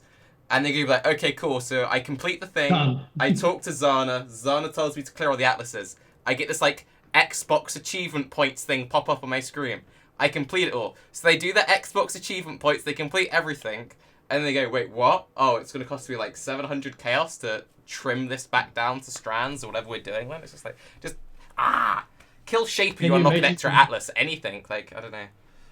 Can you imagine the disappointment of the Xbox player who, after 12 attempts, finally managed to understand the strategy behind the cells boss and finally gets the message, yes, cells map completed, and and then it starts dropping, and then Yep. Oh, I can actually, I have to. And what? You know what? You know what's the biggest mistake if you're a social fan and you're doing your atlas? You get your first like I don't know. Let's take an example of the cells. Your first tier 8 drops. It's a cells. Like I wanna progress my atlas. Then you do the cells, and from now on, every time you do a tier 6 or 7 map, if it's like every tier 6 map, regardless of where it is, can now drop that cells for you, and just like, oh god, what did I do? It's actually a good strategy at the beginning, and something I've learned recently. Let's say you farm your tier 1 maps and get your factory map, and at some point, especially at the very start where you have barely any gear, I would never run the silly factory map. I would always wait to get the beach or the oasis map and run them instead. And once I feel like I've actually caught up on the levels, because I hate running dried lakes, I usually go into the maps as soon as possible, and then I would run beaches and run oasis as so long until I actually feel like now I want to go to tier 6 maps, and I look for the best tier 6 map like Strand and run it for so long until I can actually feel good going up, and basically leave yourself this one best map per tier until you can complete the tiers below and go actually for the tiers above. Something the work is so fun, but when you can buy maps, that's fine. Sure. But when you're so self-found, if you want to get your Atlas bonus up while you're progressing the Atlas, you have to be very careful what maps you complete in advanced order. Because there are maps, there are maps that the only way to obtain them are either by finding them in the adjacent map, buying it from a Zana, or finding it while doing a Zana mission. That for example, cavern, marshes. Then there's bog. There's a bunch of like white maps that you can. The only way to get them is by running that specific map. Like for example, let's say you have completed every single tier 3 map, except cavern, right? You can only find cavern by running factory, and every time you run a factory, a tier 3 map drops. The more completed maps you have, the lower chance of you getting that one map you want. So you have to actually be very careful how you do it. Basically, unlock everything per tier and then run them. Well, get everything per tier and then run them. Yeah, just get all the good maps each tier, basically. That's kind of what you want to do. One thing I really want the pair of you to do, and it's the only reason I try to add SSF awkwardly into the PUE economics talk. Can the please of you two please make a SSF Atlas progression filter? Because you know how there are the certain vendor recipes if you sell certain maps into other things? You've got this 2 week coming up. Loads of people are going to play SSF in the 2 week. Karv, if you made a thread, you had the filter and it's all the purple maps you vendor to get this to do your shape, please do it. I'm gonna do a video for a progression, like a proper video. I have the very, very slight version, but I'm gonna do a proper one. But there's a problem with making for example, when I did it, I had all the maps that that only I can find them, right? Yeah. I had super loud sounds and everything on them, but after a while it gets pretty annoying after you pass them. So you have to remember to remove them from your filter the moment you actually get it the first time. Yeah, but now it's filter blade. You need 15 loot filters. Yeah. And then once you complete a tier, you go from your tier 1 loot filter to the tier 2 loot filter. Yeah. And then you go to the tier 3 loot filter, and so you move across. Oh yeah. I probably should make a uber strict version for each of them with every single color. I mean, that's just takes all your loot filters and all your colors, and then you take that times 15. Yeah. So basically, I can set up a torrent for it. Yeah, no. Actually, I think the best thing would be to have a site where people can customize your loot filter. I think that would be a really good idea. Yeah, if that thing would exist. You don't have to go up to 15. I think the last map that you cannot obtain by trading other maps, whether it be a normal map or a shape map, is a bog. The tier 8. I think that's the last map that you cannot obtain any other way. Not by selling shaped and not by selling nearby, nothing. It's you have to drop all your... It's actually annoying because, the problem with these maps is, if a map has two different, +1 maps, right? It branches to different sections. Usually, in that corner, when you shape, let's say we are doing the 7 map, and bog is 8 with the cemetery, so the map, I think it's Castle Run, that goes into cemetery, but then you go oh shit, maybe if I shape my oasis into tier 7, it gives me a bog. No, it gives you cemetery. But it's not the case for all corners. Like Okay. Well, Bog is the only just makes me angry. it's the only map you can't get. You just either You drop just have it. it to you have it to find it. It's drop only map. Yeah, but I think for every other yellow map you can actually get through. I mean, every other tier 7 and above you can get by selling either normal or a extended map. I feel like I'm the shape only map. one who actually never really appreciated or enjoyed the Atlas. I feel like I'm the only one who doesn't like it that much. No one Everyone likes uses- it. I don't think anyone likes Atlas, do they? Atlas is fucking amazing. I think the If Atlas. you don't yes, buy your map. I'm with Karv here. I think it's awesome. It's like actually, it's a cool amazing addition, when you think how you go through it. But the moment you, like for example in this race, like I was like, well, let's just every map that drops, like just get the progression because I can just buy all the maps. But when you do it on solo self-found, or if you don't buy the maps, you actually have to kind of like consider, should I do this map now or should I wait until I get the other maps from the other corners that are the same tier so I can complete them all at the same time. And like, should I run this map or should I 3-1 it up to get the next tier? Should I save it? I like the Atlas in itself. What I don't like about the Atlas is the crafting on it. I've never been a big fan of that. I think it just gets a little bit too overkill with everything on it. Because I mean, it's like it goes back to the whole clear speed meta and whatnot with the how you pump through maps. The Atlas itself is fine, but as you start crafting it and all the stats goes in, it still doesn't really make the maps harder. Obviously, you can craft the map and by excluding certain annoying mods you don't want, but it feels like it doesn't actually makes it harder. The crafting of it is just a ton of currency smacked into it, and then you are getting better rewarded for. You invest currency to get more currency back, and that's pretty much what it's all about. And I'm not really a big fan of that because it doesn't really make the content harder. And what I would like to see from GGG in mapping in general is actually things being harder, so we don't go back to this clear speed where we're just shield sharding through everything. And it's like a different underlying problem, right? It's like the yeah, Atlas it's idea a problem itself. within itself. Yeah, because I mean the Atlas itself, without crafting on it, is really really nice itself. I really appreciate that, the whole way of your progressing. Okay, if you want to get that plus 1% map dropping, you really want to get that done in a corrupted version, or you have to do this in a rare to get a bonus for it. I like that, but when you start crafting it for, you know, invest currency to get more currency back without having any downside to it, to be honest, it feels a little bit lackluster. But again, that's going back to the clear speed meta. But a little comment on that is, I saw someone in the chat mentioning as well something I really would like to see. We have charges on certain abilities, such as, one ability, Flame Dash. I would like to see that charges being available on all movement abilities. That would be I would love to see that, to be honest. But back to the Atlas, I feel that the crafting is just, it feels mandatory. Well, it is mandatory if you're in the higher end game, but you don't really get anything negative for doing it. It's not an increased difficulty. It's just invest currency to get more back, and that's the problem I have with the Atlas at the moment. Yeah.